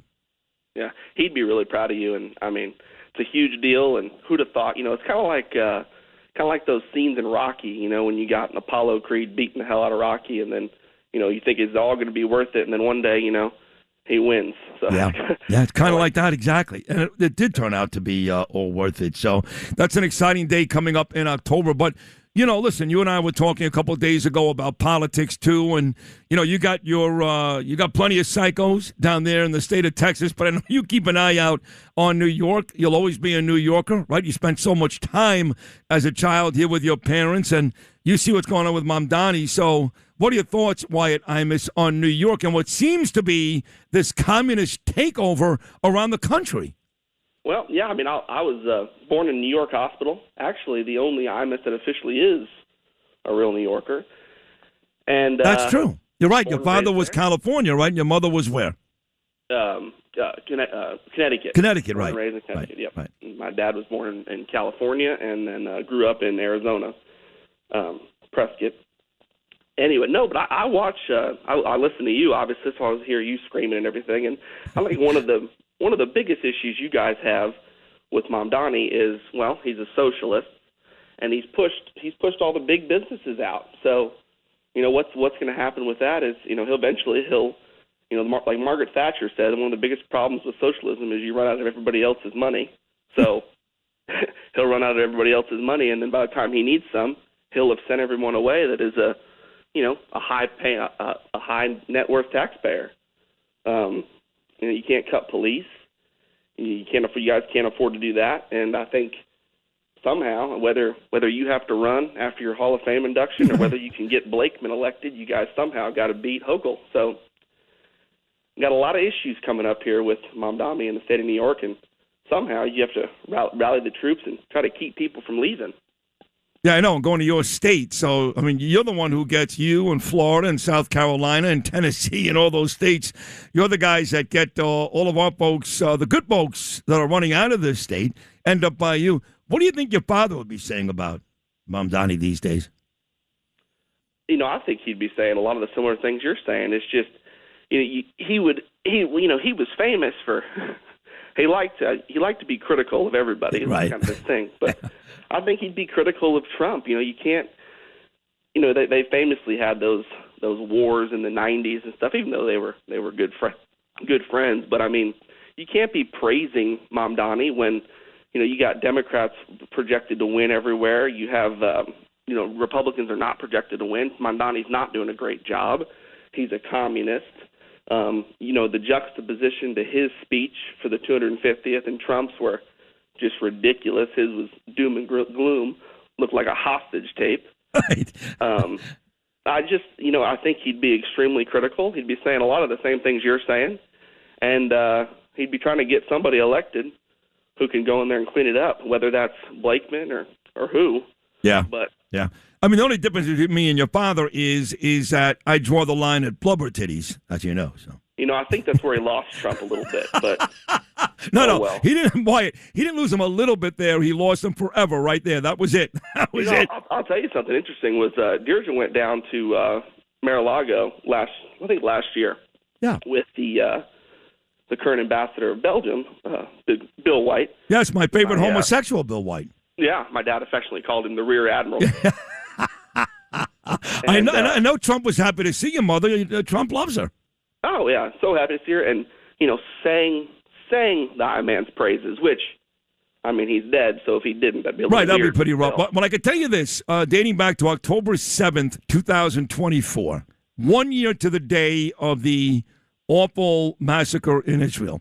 We did the show that day. Justin was with me in this little town, Wyatt, called Sderot, which is right outside of Gaza. And that town got obliterated. They actually wiped out the whole police department, killed every cop, burned down the precinct, raped and murdered people all over that town. And we did our show for the 1 year commemoration from this little radio station there in the town. And Trump called in. It was very, very nice. And he spent about 40 minutes with me. And we got into the conversation about Imus and Stern. And he asked me specifically, he said, you worked with both of those guys. How were they? So he did not have bad things to say about your father, but he was very, very upset with Howard Stern. Tell me this, because when your dad was winding it down, he would say, me and him would do this bit every day. I'd ask him questions about his career. Then I would say, man, are you okay talking about Stern? And he said, sure. And he did. To his credit, he did. He didn't get angry. He talked about Stern. I never got the feeling that Imus, your dad, hated Stern as much as Stern hated your father. Kind of like the Yankees and the Red Sox. What do you think your dad's real opinion was on Howard? He could have cared less. Yeah. I mean, all the years he was alive, we never talked about him in the house. Never. He never came up. He never talked about him in an angry way. And, if people would ask, who's your Mount Rushmore of radio legends, right? He'd put himself, obviously. Right. He's got those Marconis. He's got 5 of those, I know. I don't have 1. He's got 5, so he's good up there. I'm okay with that. Yeah. Well, he's got 4, but we'll call it 5. And, he'd say the late, great Wolfman Jack, Jack Benny, and then Howard Stern. Got Stern fourth. Wow. Yeah. I mean, it's there's no exact order. It's just those are the four up there. But he had no problem giving him his credit. I think it was more of a one-sided issue. But, I'm sure back in the day, my dad did enough things to needle it a little bit. I'm sure. I mean, I saw the movie Private Parts. He didn't seem all that nice when Howard first met him, but who knows? I'm sure Howard took some liberties in that movie. Give me this, Wyatt. Let's go back. I'm sure no one's asked you this on radio. That fateful day, we all went down Rutgers, and that would have been 2007.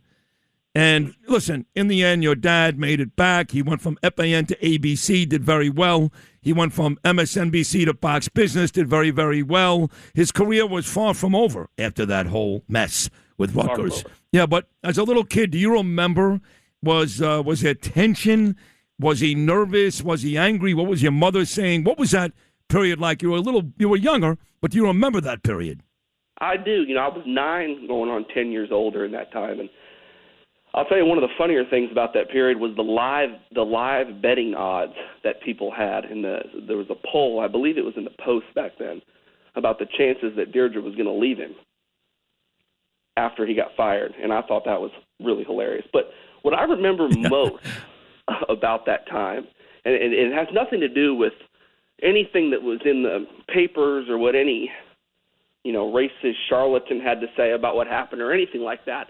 What I remember most about that period was, at that time, my brother,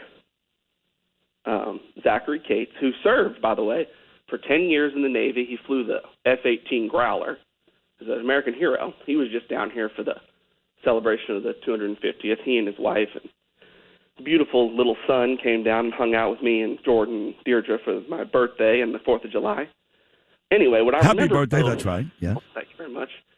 What I remember most about that period was Zach would have been, he was born in 93, so he'd have been about 14 at the time. And Zach is African American. He came to the ranch in New Mexico as a kid with cancer when he was 10 years old.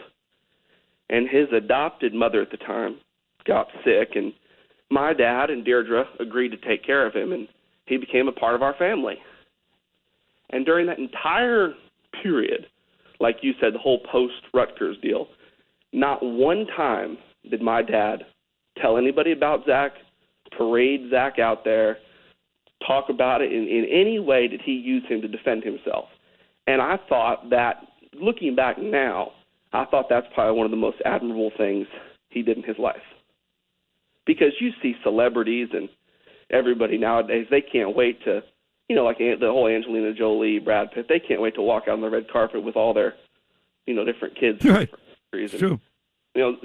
Zach's sitting right there in the holidays in the living room, and nobody knew. And he never once thought about using it and never once talked about it or anything. Years later he did when Zach went in the Navy and went to college and all that. But he never thought about using it as like a ploy to help himself. He went down there, he talked to the girls, he confronted it, he apologized, he knew it was wrong, and he stuck to that until the day he died, that it was the wrong decision. And I always thought that was really admirable. I really respected that. Oh, hard to argue. That's a good job. Wyatt Imus right here. So a couple more I'll let you run. I don't know what the situation is today. Again, you mentioned he's gone 6 years in December, and you did mention that your mother was with Bill White not that long ago down at Mar-a-Lago. But how many other recognizable names, folks that were loyal to your father, not the ones that stabbed him in the back after that whole Rutgers incident, or a lot of them, how many folks that remain loyal to your father are still in your lives today? The list is short. I have, Uncle Bo Deedle, he comes to mind immediately. He's more like a family member. I love him. We got his, we're going to try to make it to your Hall of Fame induction, but our Kentucky Derby of what we do, the big rope horse futurity finals, is the weekend of your induction, and I'm taking Bo's horse up there, trying to win him a bunch more money, and a bunch of other horses too. So, Bo Deedle, Bill White. I talk to Sean Hannity from time to time. I talk to, crazy Glenn Beck. We miss the days him crying at the chalkboard. Yeah. We've come together. I really enjoy this. I enjoy Sid and Friends. I feel like you're still here. So there's a group, and the group's small, and I think that's all you need. But no, it's been great. There's a core group of people that are still involved, and I appreciate them. It's a good group of people. You'd rather have big names on a short list than a lot of names that don't mean much on a bigger list. Yeah, that's a pretty good list right there. All right, so you're getting married. You got this big Kentucky Derby event coming up in and around the time I get inducted into the Hall of Fame. You got Bo Dietl involved in one of your horses.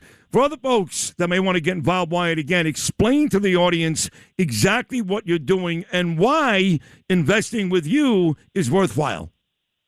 Well, we're raising and training rope horses, which if you ever watched my dad's show years ago, he beat the audience with videos of me roping and competing and everything. And we raise horses just like the one we named in honor of you. Empire Sid. Love it. He's a straggly little fellow right now, but hopefully here in about 4 or 5 years he'll be a winner. There you go. But that sounds familiar. It's very familiar to your career trajectory. That's right. But no, we train them, we raise them. Me, my fiance Jordan, Deirdre here at the ranch, a bunch of other guys, and take them around the country and compete on them. And they have the opportunity to compete for real big time money. And it's Uncle Bo's done incredibly well, and a bunch of other people. And ever since Trump's big beautiful bill, the 100% tax depreciation on horses like that win or produce offspring. So it's like free investing. You buy a share in a horse, and then you just ride it out and wait for the checks to come. Love it. That's great. You ever get a chance to talk to Charles or Rob or any of the other former members of your dad's show? Rob came to one of Deirdre's art shows in New York. I love Rob. I talked to him for a while. And how long ago was that? A couple years ago. Yeah, because he had a solo show. Didn't he die since then? What? I don't know. No. I don't think so. But no, he was That's great. what Lou told me. Lou told me he died. It was terrible. No. But no, Charles has been a ghost. Nobody's heard from Charles. We can't find Charles. He's in the Ozarks. I can find him. Yeah. He actually calls into the show once in a while. So, and he says nice. His phone works. No, his phone still works. It's hard to get him. But we do occasionally. And Rob is alive and well. I think I'm dead to Rob, to be honest. But yeah, we thought Charles moved somewhere with no technology or anything. But I'm glad his phone works. That's great. No, I think he's got a computer. He's got a phone. He's got all that stuff. So I will make sure to mention you next time I talk to Charles. But you've been great. And I really am glad that me, you, and your mom are talking again. You really have. I'm glad you listen every day. I'm glad you're on the program every couple of weeks, doing a great job with that, too. So continued success down at your great ranch in the state of Texas. Big hello to your mother, and we'll do it again, Wyatt, very soon. Great job, my brother. Thank you so much. Thank you very much. Congratulations. Thank you, buddy. Wyatt Imus back here on Sid and Friends in the morning. His third visit. They're all great. Thank you, Wyatt Imus. We'll take a short break. We'll come back talking about one great son, Wyatt Imus. We'll do another great son, Andrew Giuliani. Sid and Friends in the morning on the Red Apple Podcast Network. I was stunned to hear the news about FIFA reversing their decision. But if you look at it, this is no emotional decision. There's a clause in FIFA's rules that allows for this to be reviewed. And the U.S.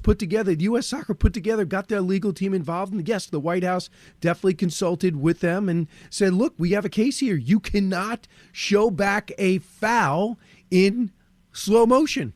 And that's exactly what happened. This call was not made on the field by the ref who was staring at the ball and the player and the clash. This was done after looking at this as a VR. They told the ref in his headset, go check this out on videotape, and they played it back in slow motion. Everyone admits that. And you can't do that. So they looked back and said, we have a clause, I think it's 27A, that allows for this. You go on probation for a year, and then you're allowed to play the next game. He's already been punished. The team played down for 40 minutes and still scored a goal and increased their lead and finished off Bosnia. Now they're going to play, and he's going to get a chance to play. This was done not as a favor to President Trump. Did Trump talk to him? Yes, he said, take a look at this. Every president of a team would tell their commissioner, whether it's Manfred or Goodell, take a look at this. I didn't like that my player was tossed out. You'd be crazy not to. And he did, and they looked at it, and they said, well, we did the same thing with Ronaldo. Why not do it here? And by the way, Messi looked at a player, stomped on him, and he's allowed to stay in the game. No card at all. So can you at least give our player a chance to have a second look? They did, and to FIFA's credit, they said let him play. He does it again, he's gone. So that's what's going to happen tonight. Belgium is protesting this, called it astonishing. We'll see what happens. Last time they played, it was 5-2 Belgium. What are you complaining about? Here's the man in charge, the great Andrew Giuliani. And Andrew, I'm no soccer maven. I admit it. You know that. But I looked at that video. He never should have gotten a red card in the first place. Well, Sid, you might not be the biggest soccer nut, but you're a sports nut, and you understand sports as well as anybody that I know or listen to. And very simply, right? I mean, procedure plays a really, really big role in this. And the procedure that was used here in order to issue Folarin Balogun a red card was just improper. It should not have been used, and it's as simple as that. And so in light of that, I commend the disciplinary committee at FIFA for suspending the implementation of this red card, which, of course, as Brian laid out so clearly there in the intro and earlier today, was Rule 27. So, look, I think as President Trump said yesterday, and I was with him yesterday, and there were a lot of different things that were discussed. What I can tell you was I think the president is, and we all are happy that a grave injustice, let's call it, at least grave in terms of the soccer world, right? Everything is all relative. I think sometimes with this World Cup, as incredible as it's been, and this really has been such an incredible event where, we were expecting this to be a World Cup that set records by 30-40%. It's actually setting records that are actually 5 times the amount of the previous World Cup. It's unbelievable to see, actually, this from a viewership perspective. We had over 2 billion people watching a match the other day. That's the most ever for a soccer match in history. The opening U.S. match, 1.3 billion people across the world was watching this. So, as President Trump and I have discussed on numerous occasions, and he said publicly, there's no larger platform to show off American exceptionalism and what our freedoms mean, not just to American citizens, but to the rest of the world. Turns out, as President Trump moments ago rang the opening bell from the White House, believe it or not, from the Oval Office, as it now passes 53,000 after Trump rings the opening bell. He's speaking right now from the White House. Turns out that this referee, forgot his name, but he's been in trouble before for giving out cards. The exact quote that I read was fixing matches. So you've got a referee who clearly has an American bias.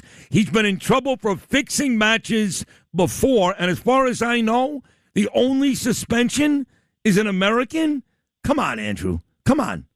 Yeah. Look, and again, I think FIFA looking into this again here and making the decision was just as you had as you mentioned, a referee that was investigated in Brazil back in 2023 for fixing matches. Well, let me stop you for a second. So if he was investigated, which he was back in 2023 for fixing matches, why is he out there now? Look, I don't make the refereeing decisions in terms of who goes on the pitch. That's not my department. But I will tell you, though, is, we take allegations of corruption extremely seriously.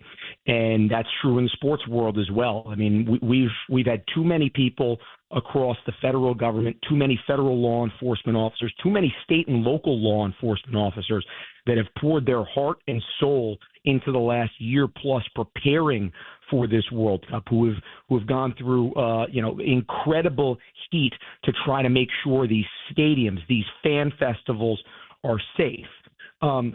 That we take these allegations extremely seriously. We don't want a potential referee to mar games.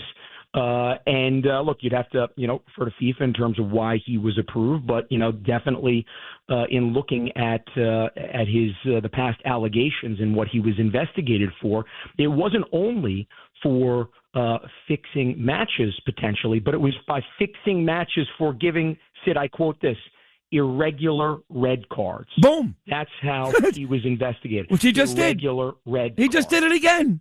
So, amazing. It is amazing. So, I got to be honest, Andrew. I am watching this stuff with more vigor than I thought I would. Like Mbappe, France, I can't wait to watch him. And Messi, what a great tournament he's had. And I think that's part of the beauty. Kane with England, they're still alive, is that the big names, the big superstars in this sport have come to the World Cup, and they're playing great. That's what you want, right? Oh, absolutely. It's been a fantastic World Cup, and you talk about the play on the pitch, as they call it, as we know at the field, right? It has been unbelievable to see Mbappe out there with 7 goals, Holland and Norway, and beating Brazil yesterday, and him scoring, and I think he's at 7 goals, Messi with 7 goals. It's really, really unbelievable to see just the best players. But, Sid, I have to tell you, and, people thought I was crazy when I was saying this, and, look, could come back on tomorrow and you could call me crazy again. Yeah.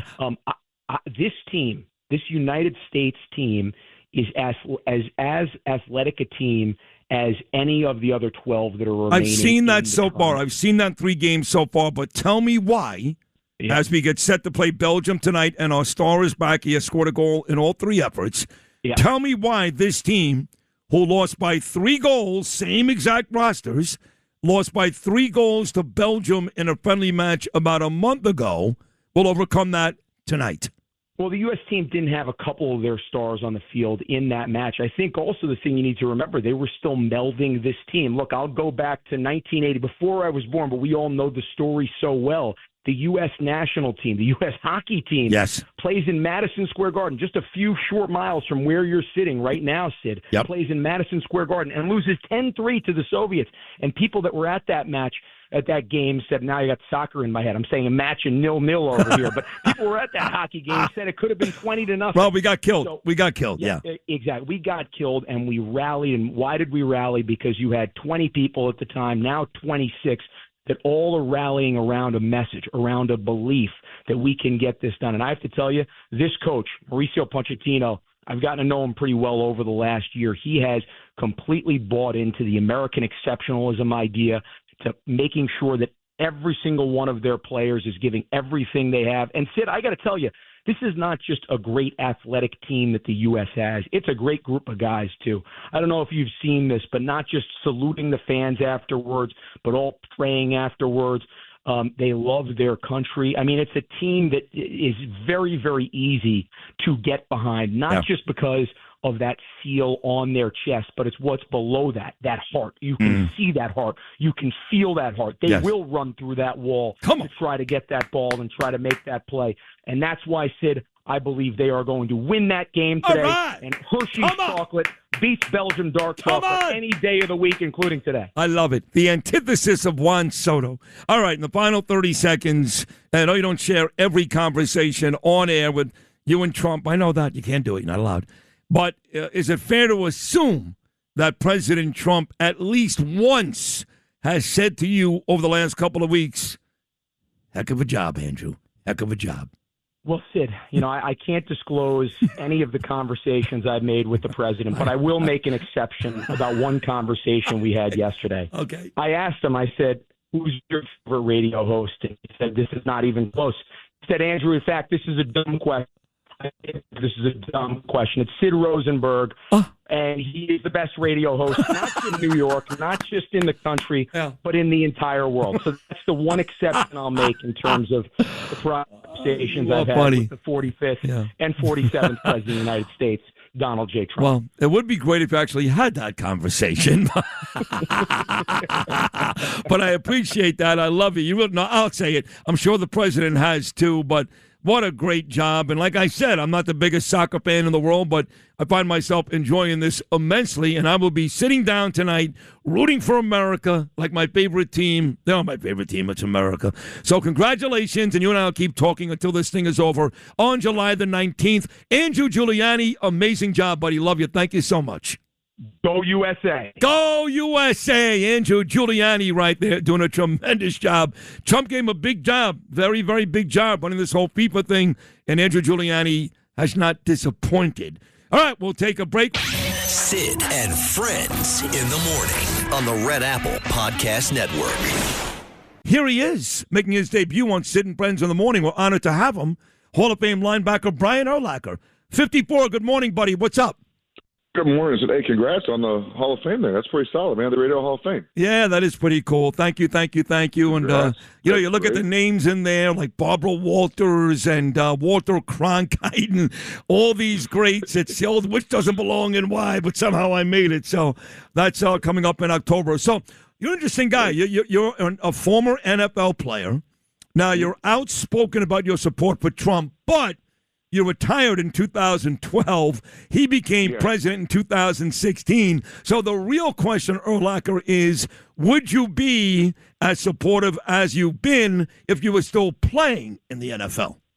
That's a good question. I can't say because when I played politics, it didn't matter. It didn't matter who you voted for. It didn't matter what you liked on Instagram, who you were. I think a lot of guys went to some presidential things when I played, and it didn't matter to us, but it definitely matters now. I have a strong feeling that I would still be the same way because of the things I believe in. A lot of things that were happening a couple of years ago, the kneeling for the flag and stuff like that.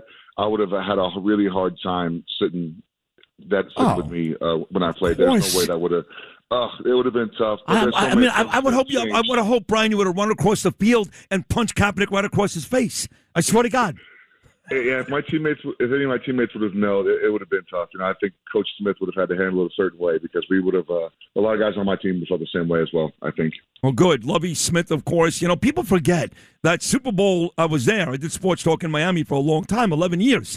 So I was there that rainy night when you guys lost to the Colts. That was the first time ever two black head coaches went head-to-head, Tony Dungy and Lovie Smith. But the best part of that game, Brian, as great as you are, and Peyton Manning won his first Super Bowl, the halftime show, Prince in the Rain. How great was that?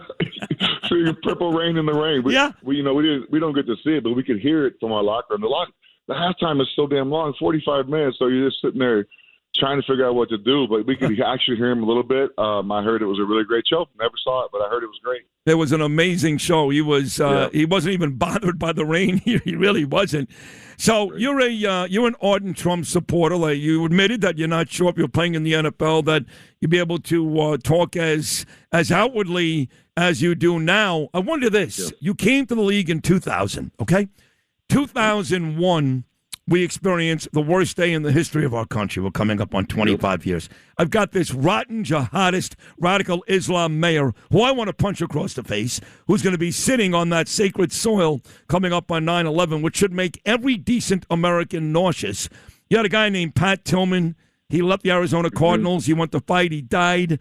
A hero, really, in Afghanistan. You're in your second year in the NFL. 9/11 happens. What was Brian Urlacher thinking?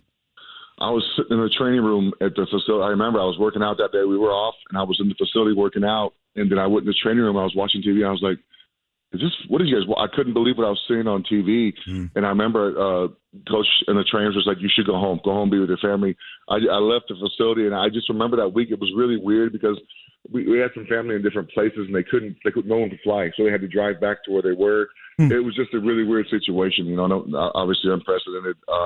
I remember the NFL voted we took that week off, and then we played the next week. In the patriotism that took place around the NFL, around the country, but not just. I remember baseball was going as well. Like I remember the Yankees game, or maybe it was the Mets game. They played each other.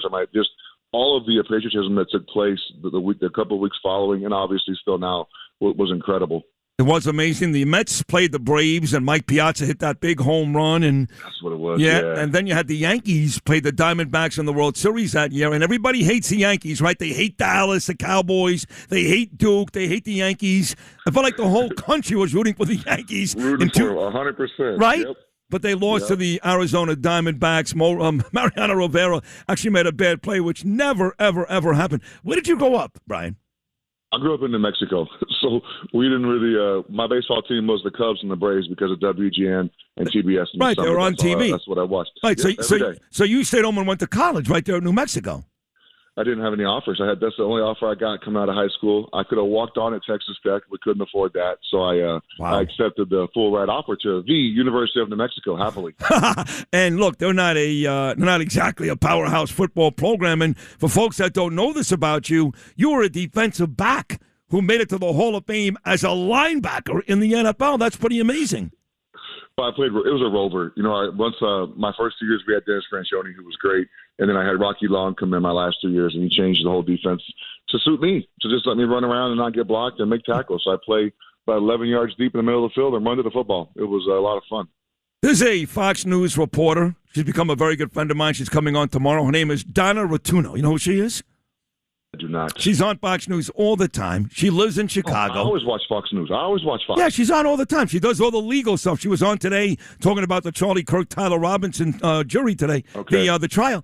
She lives in Chicago. She lives and dies with the Bears. So she comes in during the football season. She goes bear crazy. Happy now. Yeah, well, so she was worried. She was worried last year the Bears were going to move. They still might move. They're still. I mean, they could go to Hammond. I don't understand how the damn state legislature or state reps or Prickster or any of those guys how let it get this far where they have a chance to go to Hammond and not play somewhere in Illinois. Doesn't make any sense to me. Horrible. Do you live in Chicago or are you back in New Mexico? Oh, no. We live in Arizona. Yeah, we moved out of there. I don't agree with a lot of things that go on in Illinois. So we moved out here to Arizona where it's really warm and safer. How long you been there? It's true. Unless you go down by where the cartels are or God forbid, where Nancy Guthrie was. They still haven't found that poor lady. You don't live anywhere near Tucson, do you? No, we're about an hour and a half, but it's pretty safe now. In the last couple of years, for some reason, it's gotten safer everywhere. I don't understand it. It's weird.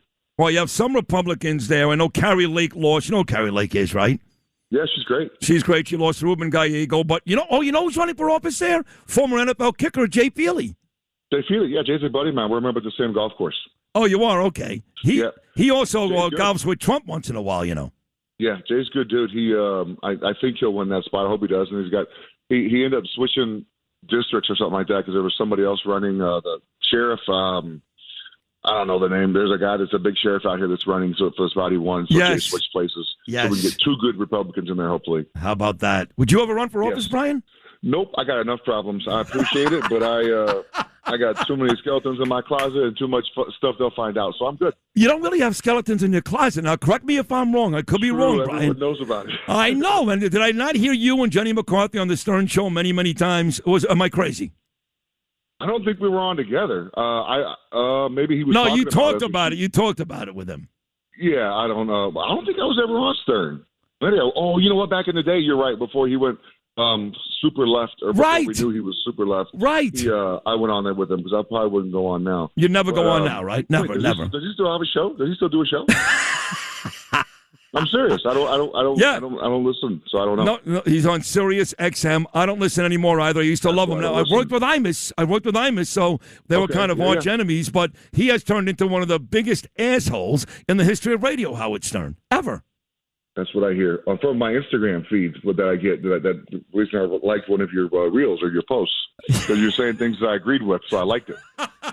Well, I do appreciate that. So are you at the point like me, Brian Urlacher, where just about every Democrat really pisses you off? No, not. I mean, I don't agree with what they do, but we can be. So the other side, if you like Trump or you say something publicly about Trump, they hate you. Like it's just completely, you're a dummy. You don't know what you're doing. You're stupid. You're racist. But if we don't agree with them, we're just like, okay, well, I don't agree with you, but I can still be friends with you. Right. It's two different thinkings and two different frames of mind when it comes to how we think about things and how they view things. It's just totally different. So you don't get like really angry because look, you're a pretty violent guy. Let's be honest. You're all up in on the football field. I was, yeah, on the football field. On the football field, right? But if somebody says something really nasty about Trump, you don't get angry. You just let it go, right? Yeah, there's nothing you can do about it. The people are going to say what they want to. You just got to, I guess, just deal with it and move on. It's not that big of a deal to me because everyone says, like, you rarely hear people say good things about Trump anyway.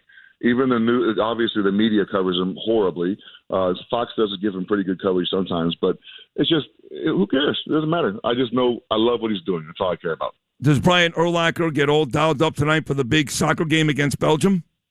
I'll tell you what, I've never watched a soccer game in my entire life until last Tuesday, and was that when we beat up on the team we just beat? I don't know who we beat in the 32 round. Who did we beat in the? Who was that last win? We won by a bunch of goals. Yes, I forget who it is too. I'm also not the biggest soccer fan. We got red carded a guy, which I had no idea what that meant, and the guy had to leave the game and he's suspended for the next game, and then he got the trump card, so he doesn't have to worry about it now. He can play, but. I will be watching the game tonight. I've never watched. It's like when I don't watch. I grew up in New Mexico, so we don't watch hockey. We don't have hockey. But when the USA is playing, my ass is on my couch watching, rooting hard. That's because you're a great patriot. Brian Urlacher is a great patriot. So growing up in New Mexico, what the hell did you watch besides like Friday Night Football? What'd you have? Yeah, well, I'm a Cowboys fan. Sorry, I grew up. A lot of people talk about. I know Bears fans talk about sitting around on the couch on Sundays watching football with their dad, watching the Bears. That's what I did with the Cowboys in New Mexico. We watched the Cowboys every Sunday. Wow. Like I said, the Braves and the Cubs in the summertime, what we had. Do you remember Lou, you remember this guy, the governor, was it Bill Richardson, who was in New Mexico? It was Bill. Yeah. Bill, great. Yeah, he's good.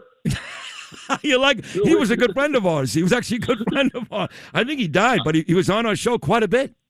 He was great. I mean, compared to what they have now, he was tremendous. Yeah. You get back there, do your parents, your relatives still live there? My parents are all gone. My brother and sister live in the Chicago area, and we're here in Arizona, so I got no reason to go back. I mean, we still have friends there, so we visit, but not a whole lot. Right, and you were doing football stuff on Fox Sports 1, I think, too, right? Are you done with all that? My first year after I retired, I thought it'd be fun, and I enjoyed it. I enjoyed who I worked with. I worked with Randy Moss, Jay Glazer, Joel Klatt, Rondé Barber. It was fun, but I retired and went right into traveling every weekend, and that's not why I retired. I wanted to enjoy my kids more. So you don't miss the NFL? 30 seconds to go. Love watching the games. I love watching football, but I don't miss playing. Okay. Jackson Dart is going to be great, isn't he, Brian? What a stud. Yeah, I love that kid's a badass. I love his swagger. Yeah. There's so many good things that I like about him. So, yeah. He's a stud. They're finally hopefully got a good one there for a while. You come to New York in the fall. You and I are going to a Giant game together. I know the Giants play the Bears this year, or they started to play the Cowboys twice. So we'll be in touch. Your first appearance here this morning was a grand slam home run, Brian Urlacher. You were terrific. I knew you'd be. You were great. Thank you for doing it. Do it again very soon, okay, buddy? Take care, Sid. See you, bud. God bless you. Number 54, Hall of Fame linebacker Brian Urlacher. Thanks for listening to Sid and Friends in the Morning. You can hear Sid and Friends in the Morning weekday mornings at 6. If you like the podcast, share it with your friends and listen anytime at WABCRadio.com and download the WABC Radio app. Hit that subscribe button on all major podcast platforms. Plus, follow WABC on social on Instagram, TikTok, Facebook, and X. See you next time for a new episode so you never have to wonder. What the heck is going on here?